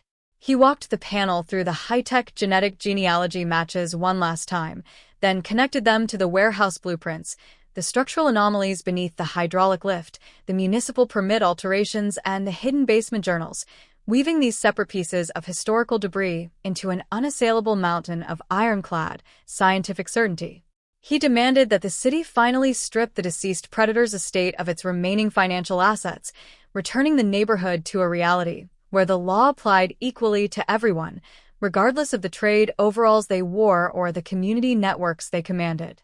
When the legal representatives for the division stood for their final address, the argument felt entirely hollow, a repetitive recitation of administrative technicalities about historical storage regulations and primitive data management models that sounded completely insignificant against the reality of a life violently interrupted and a community systematically deceived for a generation. They tried one last time to invoke the image of the dedicated local craftsman, pointing to the charitable donations, the community center repairs, and the youth sports equipment that the suspect's repair shop had financed across East York since the 1980s. But the words fell flat in a room that was still echoing with the description of soundproof workspaces and shredded blueprints. The inquiry panel watched the lawyers with a blank, detached expression, their eyes fixed on the evidence binders as if they were counting down the final minutes of a grand illusion that had been maintained since December of 1986. When the panel finally retired to draft their ultimate recommendations to the Attorney General, the silence that returned to the facility was absolute, a heavy, expectant void that hung over the entire city as Toronto waited to see if the final report could truly balance a structural debt that had been compounding in the dark for over 40 years. The transition of the independent inquiry from the public hearing stage to closed-door executive deliberations did not offer a release of the psychological pressure anchoring the East York neighborhood. Instead, it ushered in a period of intense, volatile static that paralyzed the entire urban valley. Inside the secure rooms of the provincial judicial complex, the panel members sat alone with the physical and digital wreckage of a 40-year deception. The three-dimensional architectural scans of the subterranean storage bays, the altered municipal permits, the industrial sealant core samples, and the high-tech genetic genealogy charts that had pinpointed the deceased repairman. Outside, along the rain-slicked corridors of Main Street, the ordinary momentum of commerce ground to an absolute halt as storefront televisions remained tuned continuously to the live updates from the City Hall press gallery, and conversations at the local subway entrances were reduced to hushed, anxious debates about institutional accountability. Every hour that passed without a formal announcement from the Attorney General's office was interpreted by the public as a sign of deep, structural friction within the bureaucracy, a terrifying possibility that the suspect's deep-rooted community networks and the legal defense fund of his remaining estate were managing to dilute the severity of the final report. The agonizing wait ended not with a sudden press conference, but with the quiet, electronic publication of the inquiry's definitive findings on the provincial judicial database, an event that sent an immediate, visceral shockwave through the entire legal and political apparatus of the city. Within 20 minutes, the printed volumes were being dissected by legal analysts on every major television network, their voices carrying a heavy, solemn cadence as they read the panel's blistering conclusions regarding the 1986 investigation. The report did not use the polite, reassuring language of standard bureaucratic assessments. It delivered a devastating, clinical autopsy of a multi-decade administrative failure, stating on the record that the local division had operated with a complete lack of imagination and a dangerous level of social deference that effectively insulated the predator from the reach of the law. The victim's surviving classmates and neighbors gathered in spontaneous, quiet groups outside the East York Community Center, their faces pale under the flickering streetlights as they listened to the broadcast details of how their natural desire for small-town trust had been weaponized against them by a monster who lived just 3 streets away. The report's financial recommendations were swift, absolute, and completely devoid of the leniency the suspect's remaining family had fought for through their high-priced estate lawyers, with the presiding justice ordering a total freezing of all commercial assets linked to the historical repair shop matrix. The provincial authority initiated a massive asset forfeiture action designed to seize the multi-million-dollar real estate holdings and commercial trusts that the killer had built on the foundation of his local trade dominance, effectively routing those funds into a specialized permanent foundation dedicated to the investigation of Heartland cold cases. The image of the deceased billionaire's corporate name being aggressively stripped from the titles of local commercial properties felt like a necessary, structural execution of a manufactured legacy, a public declaration that the wealth accumulated during his 40 years of absolute anonymity was nothing more than an uncollected debt owed to the young woman he had destroyed in 1986. The suspect himself had escaped a maximum security prison cell by dying in a hospital bed, but the system was now ensuring that his family name would be permanently erased from the respectable commercial history of the province.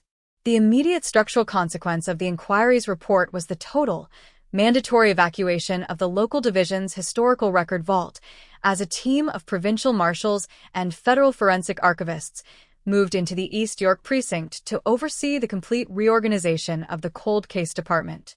Every unsolved file dating back to the late 20th century was pulled from the traditional metal cabinets and loaded into secure, climate-controlled vehicles to be transported to a centralized, state-of-the-art technological facility in downtown Toronto, where the local political networks could carry no influence over the data.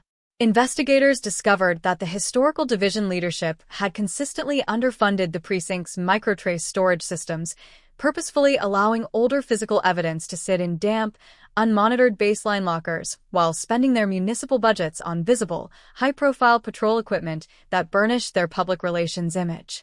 The realization that their local tax dollars had been actively mismanaged to create a forensic blind spot was a profound, sickening revelation for the residents, forcing them to acknowledge that the apparent safety of their suburban enclave was a fragile illusion maintained by a system that preferred institutional comfort over absolute truth. At the site of the former Main Street repair shop, which had sat as a vacant, fenced-off gravel lot since the industrial wrecking crews demolished the brick facade, a quiet but deeply symbolic community gathering took place on a crisp autumn evening. The local transit authority, working in direct coordination with the Victims Foundation, unveiled a small, modern pocket park completely dedicated to the memory of the 19-year-old musician whose future had been stolen in the winter blizzard. The space was entirely devoid of commercial signage or historical references to the local merchants association that the suspect had once directed. It featured only a simple, polished granite bench surrounded by native Ontario birch trees and a modest bronze plaque that detailed the unyielding, high-tech science that had finally broken through 40 years of silence. The daughter of the victim stood before the small crowd, her posture resilient and completely free from the defensive caution that had defined her childhood, as she laid a single winter rose on the stone, looking up at the subway exit without the paralyzing weight of the unknown clawing at her heart for the first time in her conscious life. The psychological impact of the inquiry's final publication also triggered an immediate, internal purge within the executive boards of the regional charitable organizations and youth sports leagues that the suspect had financed during his rise to dominance in the 1990s. Civic leaders who had once proudly stood next to the repairman at public fundraisers, smiling for local newspaper photographers while holding oversized donation checks, found themselves subjected to intense, defensive audits by state regulators looking to determine if his philanthropy had been used to silence internal concerns or influence municipal appointments. The local hockey arena, which featured a prominent bronze dedication plaque celebrating the suspect's corporate sponsorship of the youth divisions, saw the marker chiseled out of the concrete wall over a single evening, leaving a rough, jagged void in the entryway that mirrored the internal desolation of the community's shattered trust. The town was learning that the predator's charity was not an act of civic generosity, but a cold, deliberate layer of camouflage engineered to buy the absolute blindness of the parents whose children he was smiling at every weekend. While the community wrestled with its historical guilt, the high-tech forensic pathology laboratories that had initiated the genetic genealogy breakthrough continued their automated, algorithmic analysis of the biological trace arrays recovered from the suspect's private storage lockers. The technicians were operating with the hushed, military precision of scientists working inside a biocontainment grid, treating the deceased killer's verified DNA sequence as a genetic prism through which dozens of other unresolved coastal and suburban cold cases could be viewed. They utilized advanced, high-resolution mass spectrometry to analyze the chemical composition of the vintage tools and custom welding equipment that had been preserved in his hidden floor safe, discovering that several items carried microscopic, degraded trace matrices that did not match the 1986 victim. This data was immediately injected into the National Violent Criminal Tracking Database, generating a series of potential algorithmic links to unresolved missing person files from across 3 neighboring provinces, a chilling indication that the East York repair shop had functioned as the logistical nexus for a much wider, multi-jurisdictional career of serial predation that the pre-digital era had been entirely incapable of detecting. The defense lawyers who had managed the suspect's estate during the public hearings retreated entirely from the media spotlight, their confident assertions of cross-contamination and data privacy violations completely silenced by the unassailable, mechanical precision of the inquiry's engineering reports. They rushed past the remaining cameras at the courthouse steps with their briefcases clutched to their chests, refusing to issue statements to the true crime bloggers or the mainstream networks, their high-priced legal campaign completely deflated by the total collapse of their client's public reputation. The family members of the deceased killer chose to sell their remaining residential properties in East York and leave the province under assumed corporate identities, unable to endure the cold, judgmental silence that greeted them whenever they stepped onto the local sidewalks, their family name having turned into a permanent, historical synonym for absolute deception and unpunished horror. As the winter winds began to return to Toronto, blowing a fresh layer of gray, freezing slush across the concrete lanes of Main Street, the local government held its first regular session since the publication of the Independent Inquiry, an event that felt more like a solemn administrative funeral than a return to standard municipal operations. The seats where the Historical Council supervisors had sat during the 1980s and 90s were occupied by a temporary panel of state-appointed administrators whose flat, clinical voices read listless technical reports regarding the complete restructuring of the county's zoning and procurement laws. The public gallery was entirely empty. The citizens of East York did not show up to demand changes or voice their anger, their total absence a crushing declaration of psychological saturation, a collective recognition that the historical rot within their local governance had run so deep that participation felt like a grotesque validation of a structural lie. The community had lost its civic pride, its traditional heartland identity replaced by a hard, protective survivalism that forced every household to lock their deadbolts early and turn off their porch lights, determined to live their daily lives entirely outside the shadow of an archive that had betrayed them for 40 years. The true legacy of the Toronto cold case was ultimately not a story of a system working seamlessly to correct its own historical errors, but a terrifying, multi-layered autopsy of how easily a small, decent neighborhood can be hollowed out from the inside by a predator who understands the social currency of public honor and manual trade dominance. The 1986 folder was closed. The red stamp in the municipal basement archive was dry. The repair shop was a pocket park of native birch trees, and the killer was an unindexed entry in a cemetery ledger. But the internal character of East York had been permanently altered by the realization that their decades of peace were a manufactured illusion, a product of a continuous, calculated performance that had walked among them unrecognized for a generation. The community had used the unassailable power of 21st century forensic science to trace the genetic path of the monster directly to his deathbed, but they had paid for that truth with the very fabric of their multi-generational security, leaving behind an urban landscape that would move into the future with a permanent, defensive vigilance. A collective awareness that the wolves who hunt the innocent do not wait on the edges of the dark, but walk down the center aisle of the front row, wearing the dusty overalls of local trade or the tailored suits of public office, smiling at your families, and writing the very laws that are meant to keep the dark from breaking through. The departure of the Independent Inquiry's investigative teams did not signal a clean return to the quiet, multi-generational complacency that had defined the streets of East York since the mid-20th century. Instead, it ushered in a bleak, permanent autumn of the mind, a period of profound cultural hibernation where the community was forced to live entirely alone with the structural ruins of its own history. The harsh winter winds sweeping off Lake Ontario, which had once been viewed by the local families as a predictable, comforting element of their Midwestern rhythm, now carried a sharp, metallic edge of psychological terror. Relentless reminder of that December night in 1986 when the swirling snow became a perfect chemical eraser for an absolute horror. Along the commercial corridors of Main Street, the flickering neon signs of the local hardware shops and family bakeries cast long, defensive shadows across the sidewalks, illuminating the very paths where a serial predator had navigated for 40 years with the absolute, unshakable confidence of a trusted neighborhood craftsman. Inside the brick offices of the municipal administration, the silence was thick and suffocating as the remaining civil clerks moved through the corridors like ghosts, avoiding eye contact and speaking only in the flat, clinical shorthand of people who knew their entire professional lineage was being treated as a secondary crime scene by federal receivers. This systematic exposure of a 40-year deception initiated a profound, generational paralysis that deeply infected the town's younger residents, who had grown up watching the repairman receive civic awards, direct youth leagues, and deliver speeches about the traditional values of hard work and neighborhood loyalty at local high school fundraisers.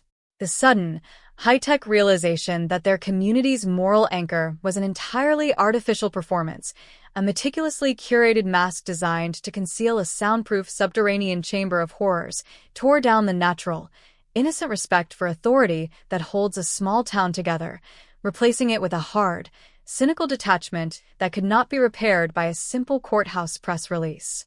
Teenagers and young adults looked at the local police department with an open, defensive suspicion, wondering how many of the historical division captains had consciously buried tips, ignored anomalies in the commercial registries, or altered local patrol logs to protect the precinct's relationship with a prominent merchant who welded their security gates for free. The local library's archive of historical community newspapers from the winter of 1987, which featured full-page spreads celebrating the suspect's corporate charity drives, became an object of quiet revulsion, its microfilm reels handled with the same clinical terror one might reserve for a biohazard exhibit. A physical proof of how deeply the predator's legacy had been woven into the milestones of their childhoods. The state's specialized forensic task force, operating out of an anonymous, high-security facility miles from the Toronto city limits to ensure total insulation from the regional political networks, continued its relentless post-conviction audit, pulling thousands of historical commercial deeds, equipment permits, and municipal zoning variances from the municipal vault.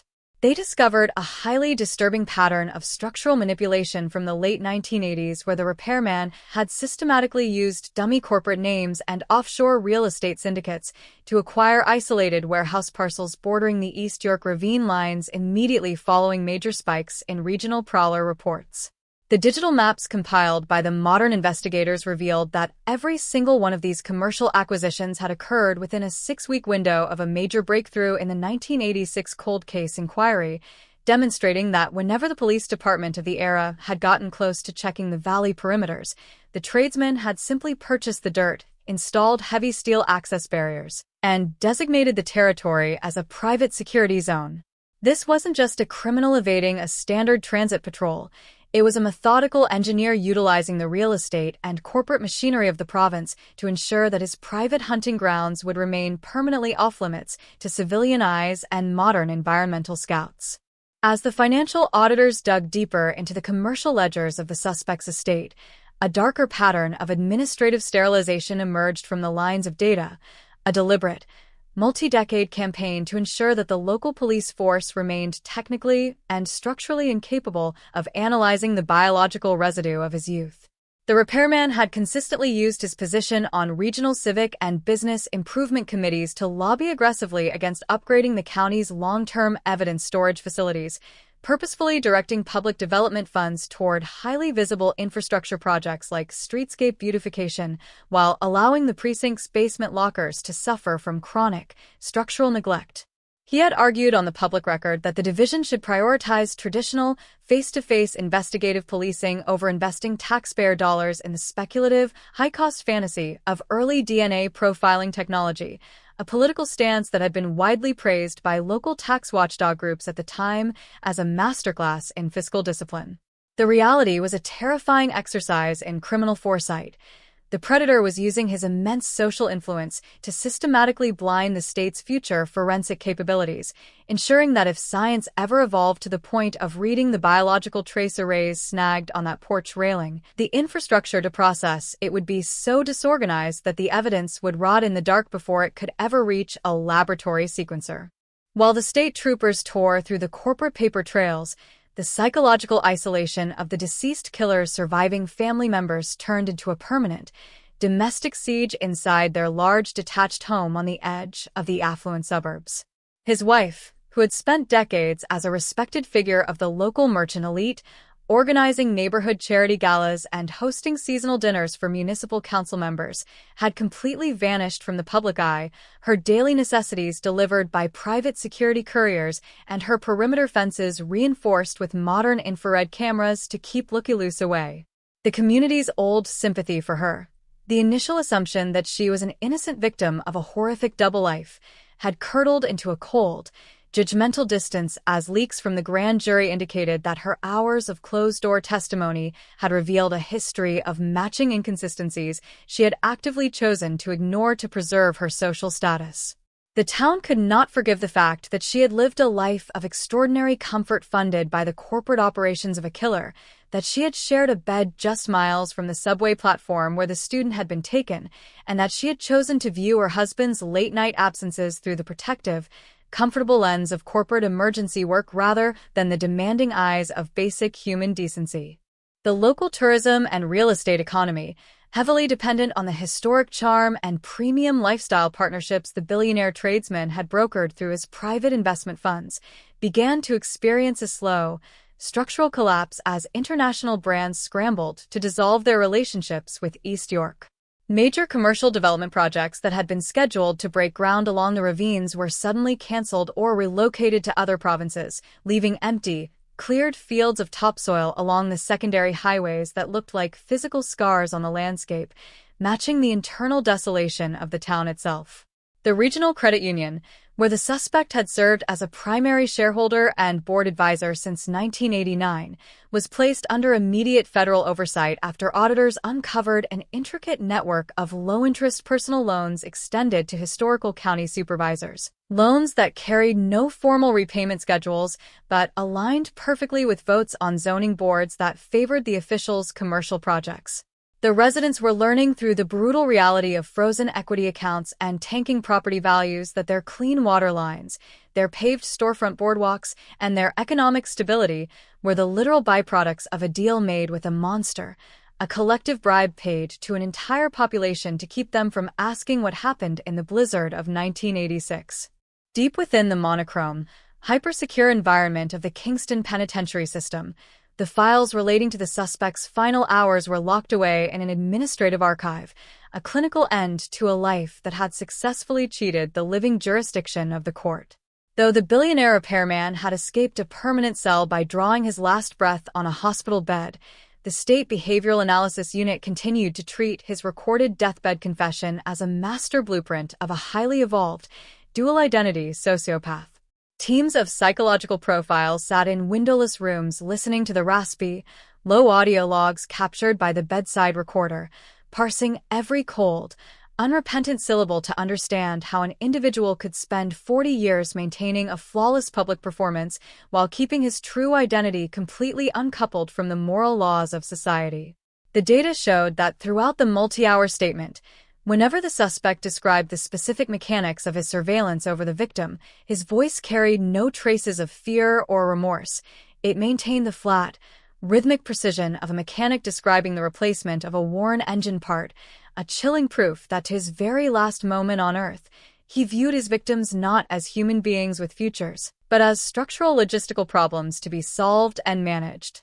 Back in the town, the forensic geneticists who had cracked the cold case were invited by the Regional Law Enforcement Academy to deliver a closed-door lecture on the methodology of the high-tech breakthrough, a presentation that was treated by the older detectives as a formal funeral for the traditional world of criminal investigation. The scientists stood before the row of silent, uniformed officers and demonstrated how the genetic genealogy algorithm had bypassed every single corrupted land record, every dropped lead, and every piece of multi-million-dollar political intimidation by simply tracing the immutable biological markers left behind on that rough wood porch railing. They explained that in the modern era of automated DNA sequencing, a predator no longer had the luxury of outsmarting the local sheriff or buying the silence of a county board. Their own family tree had become an automated, global surveillance network that would eventually track them down through the saliva samples of distant relatives they had never met.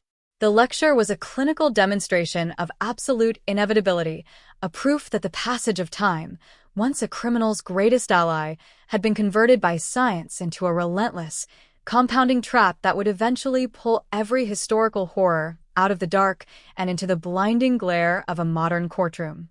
The physical site of the original disappearance, the quiet, narrow street corner just outside the East York subway exit, had become a dark landmark for true crime tourists who drove through the neighborhood on weekends, their slow-moving vehicles and flashing cameras infuriating the local business owners who wanted the history of the block to be forgotten.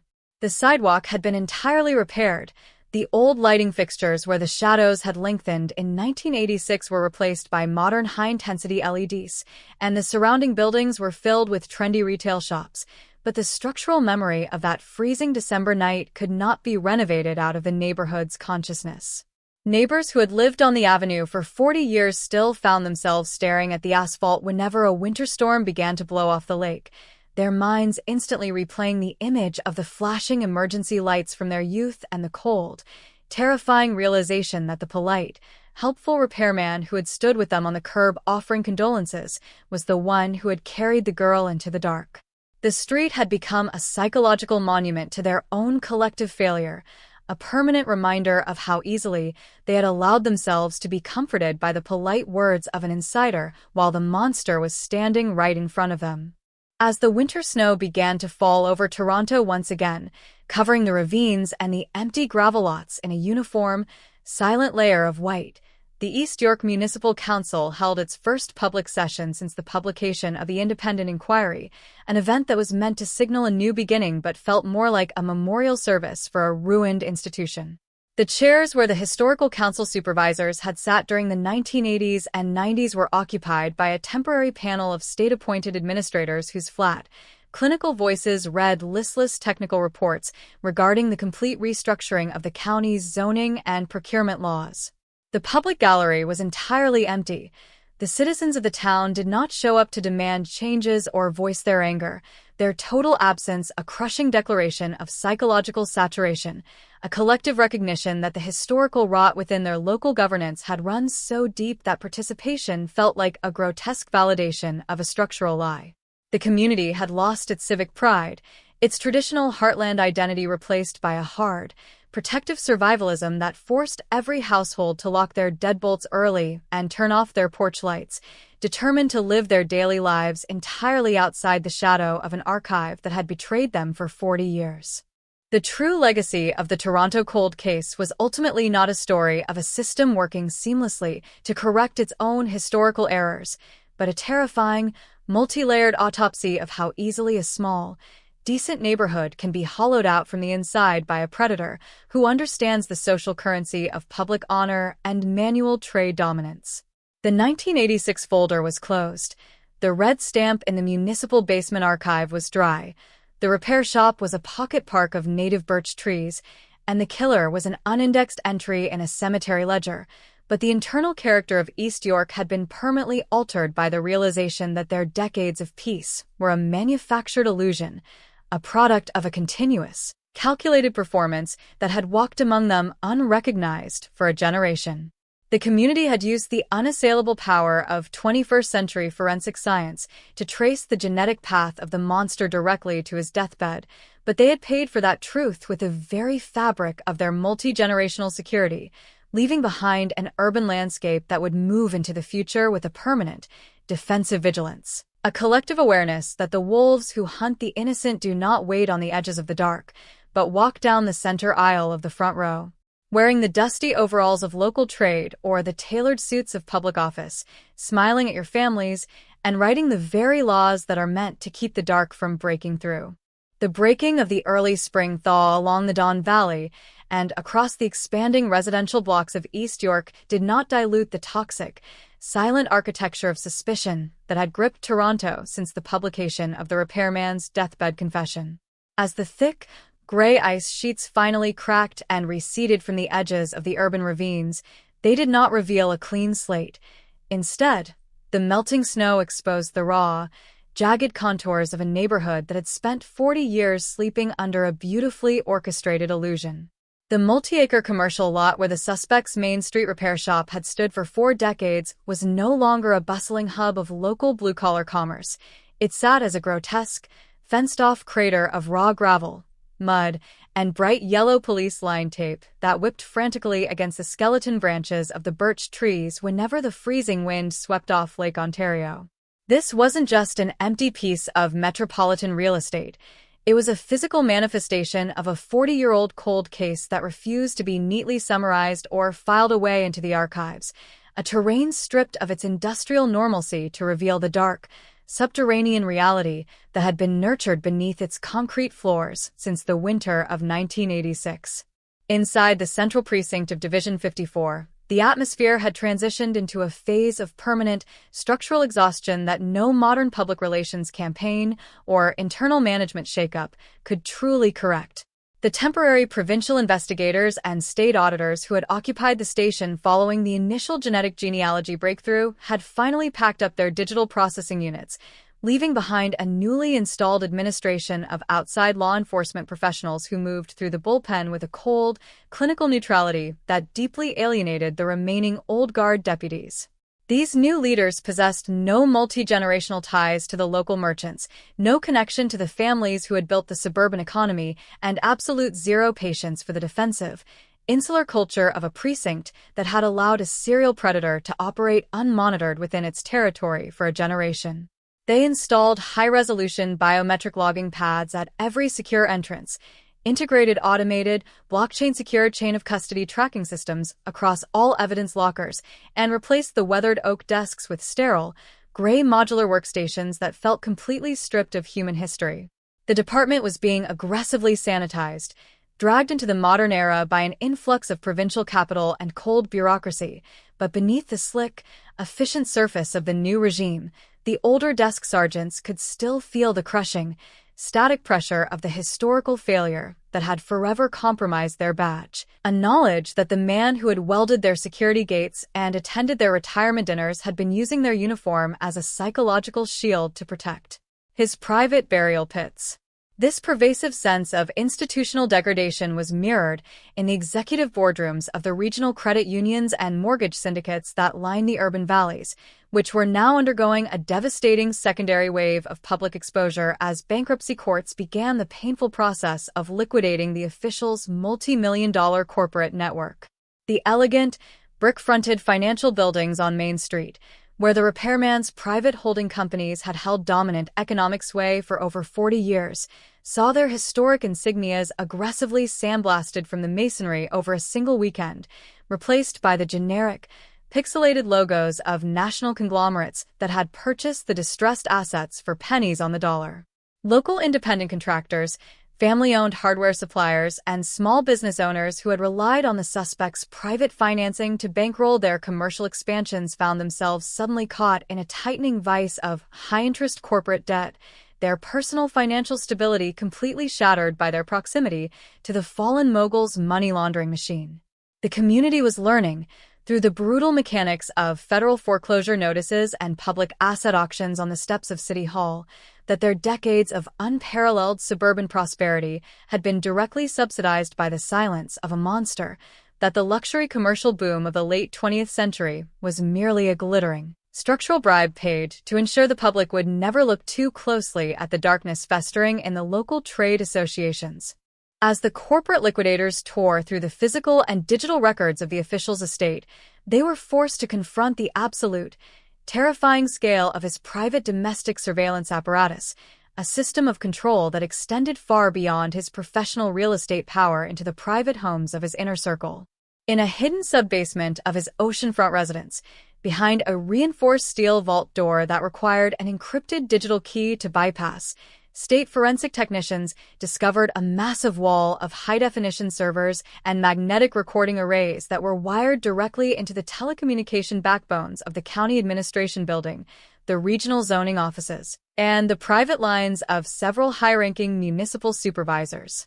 The audio logs, which dated back to the early winter of 1985, revealed that the predator had been systematically blackmailing his own business partners, his political allies, and his administrative staff, utilizing illegally intercepted conversations about financial irregularities, extramarital affairs, and small-town corporate scandals to ensure that no one within the local government would ever have the leverage or the courage to question his late-night movements or his unusual influence over the police archives.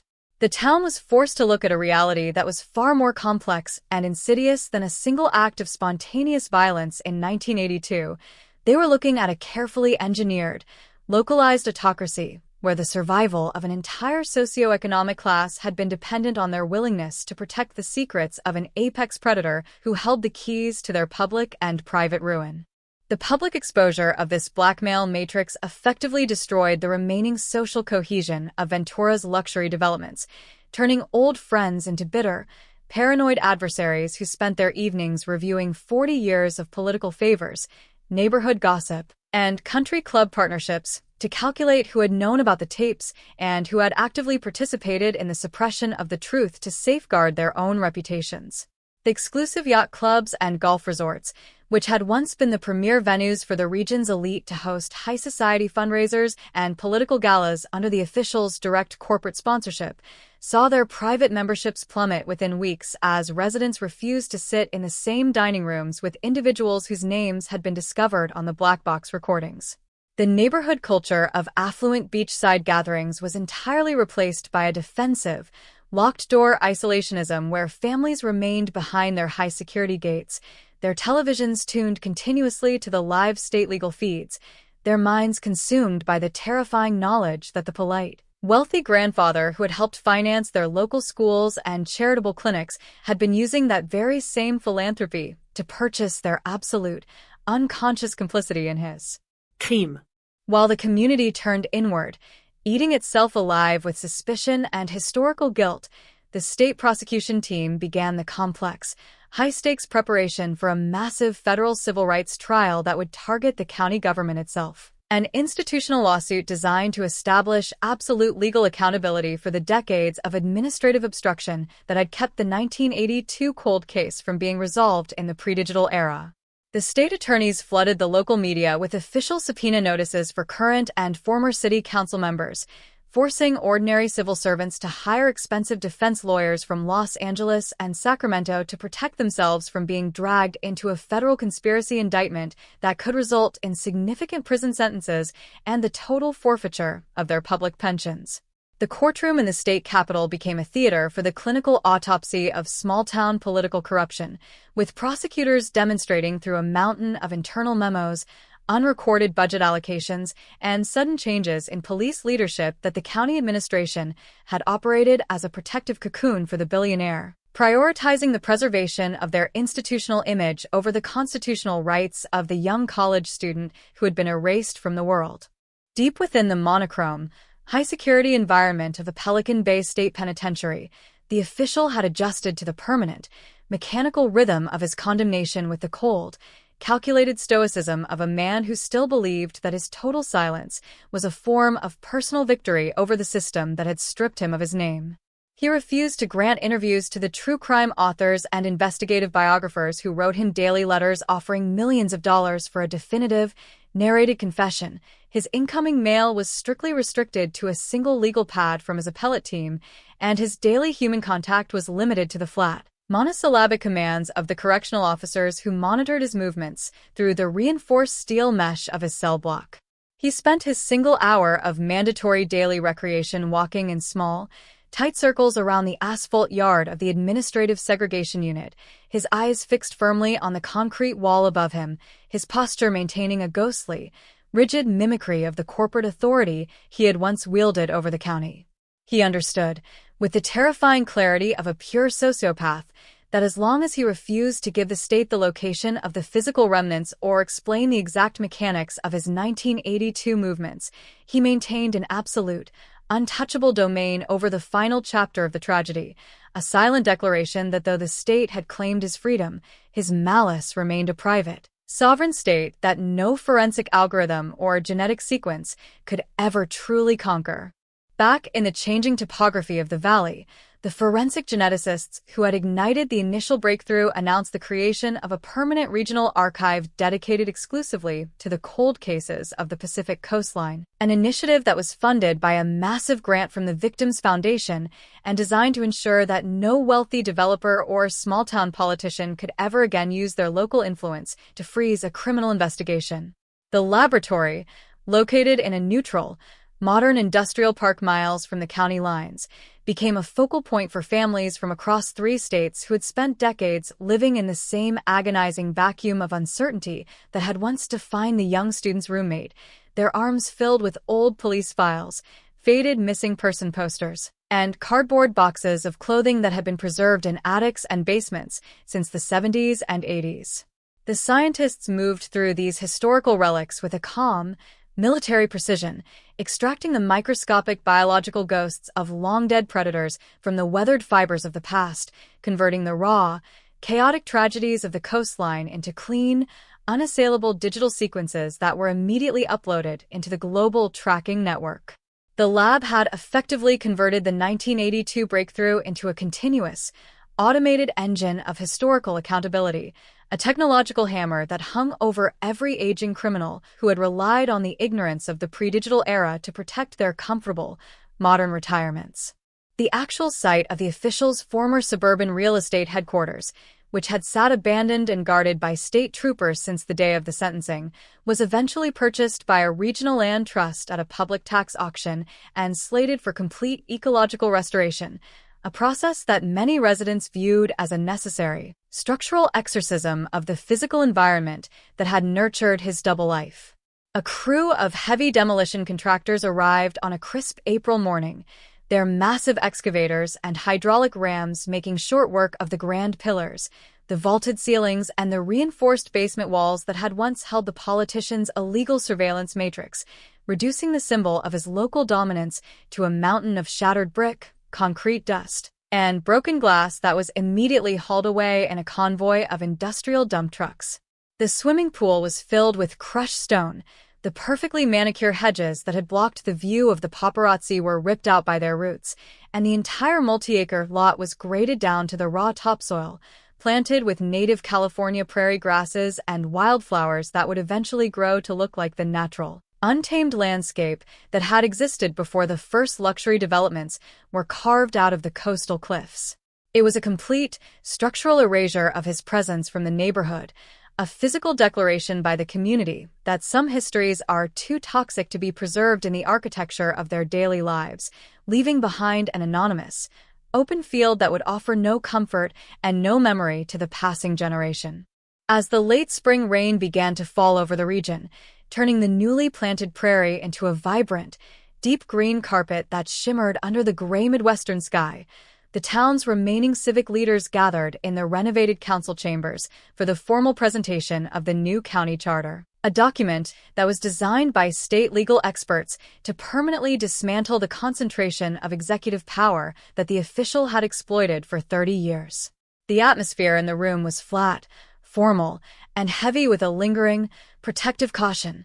The public gallery was partially filled with younger residents who watched the proceedings with a hard, unblinking vigilance, their presence a silent reminder to the politicians that the old era of blind trust and backroom deals was permanently dead.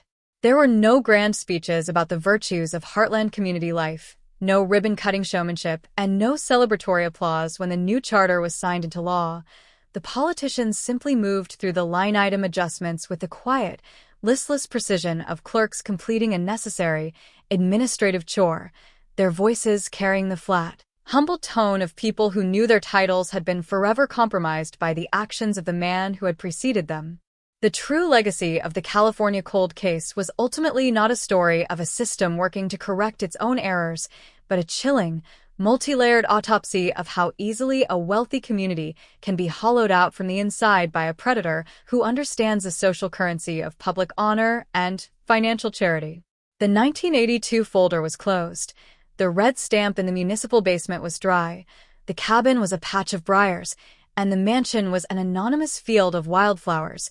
But the internal character of the town had been permanently altered by the realization that their peace was a manufactured illusion, a product of a continuous, decades-long cover-up that had infected their churches, their schools, their banks, and their homes.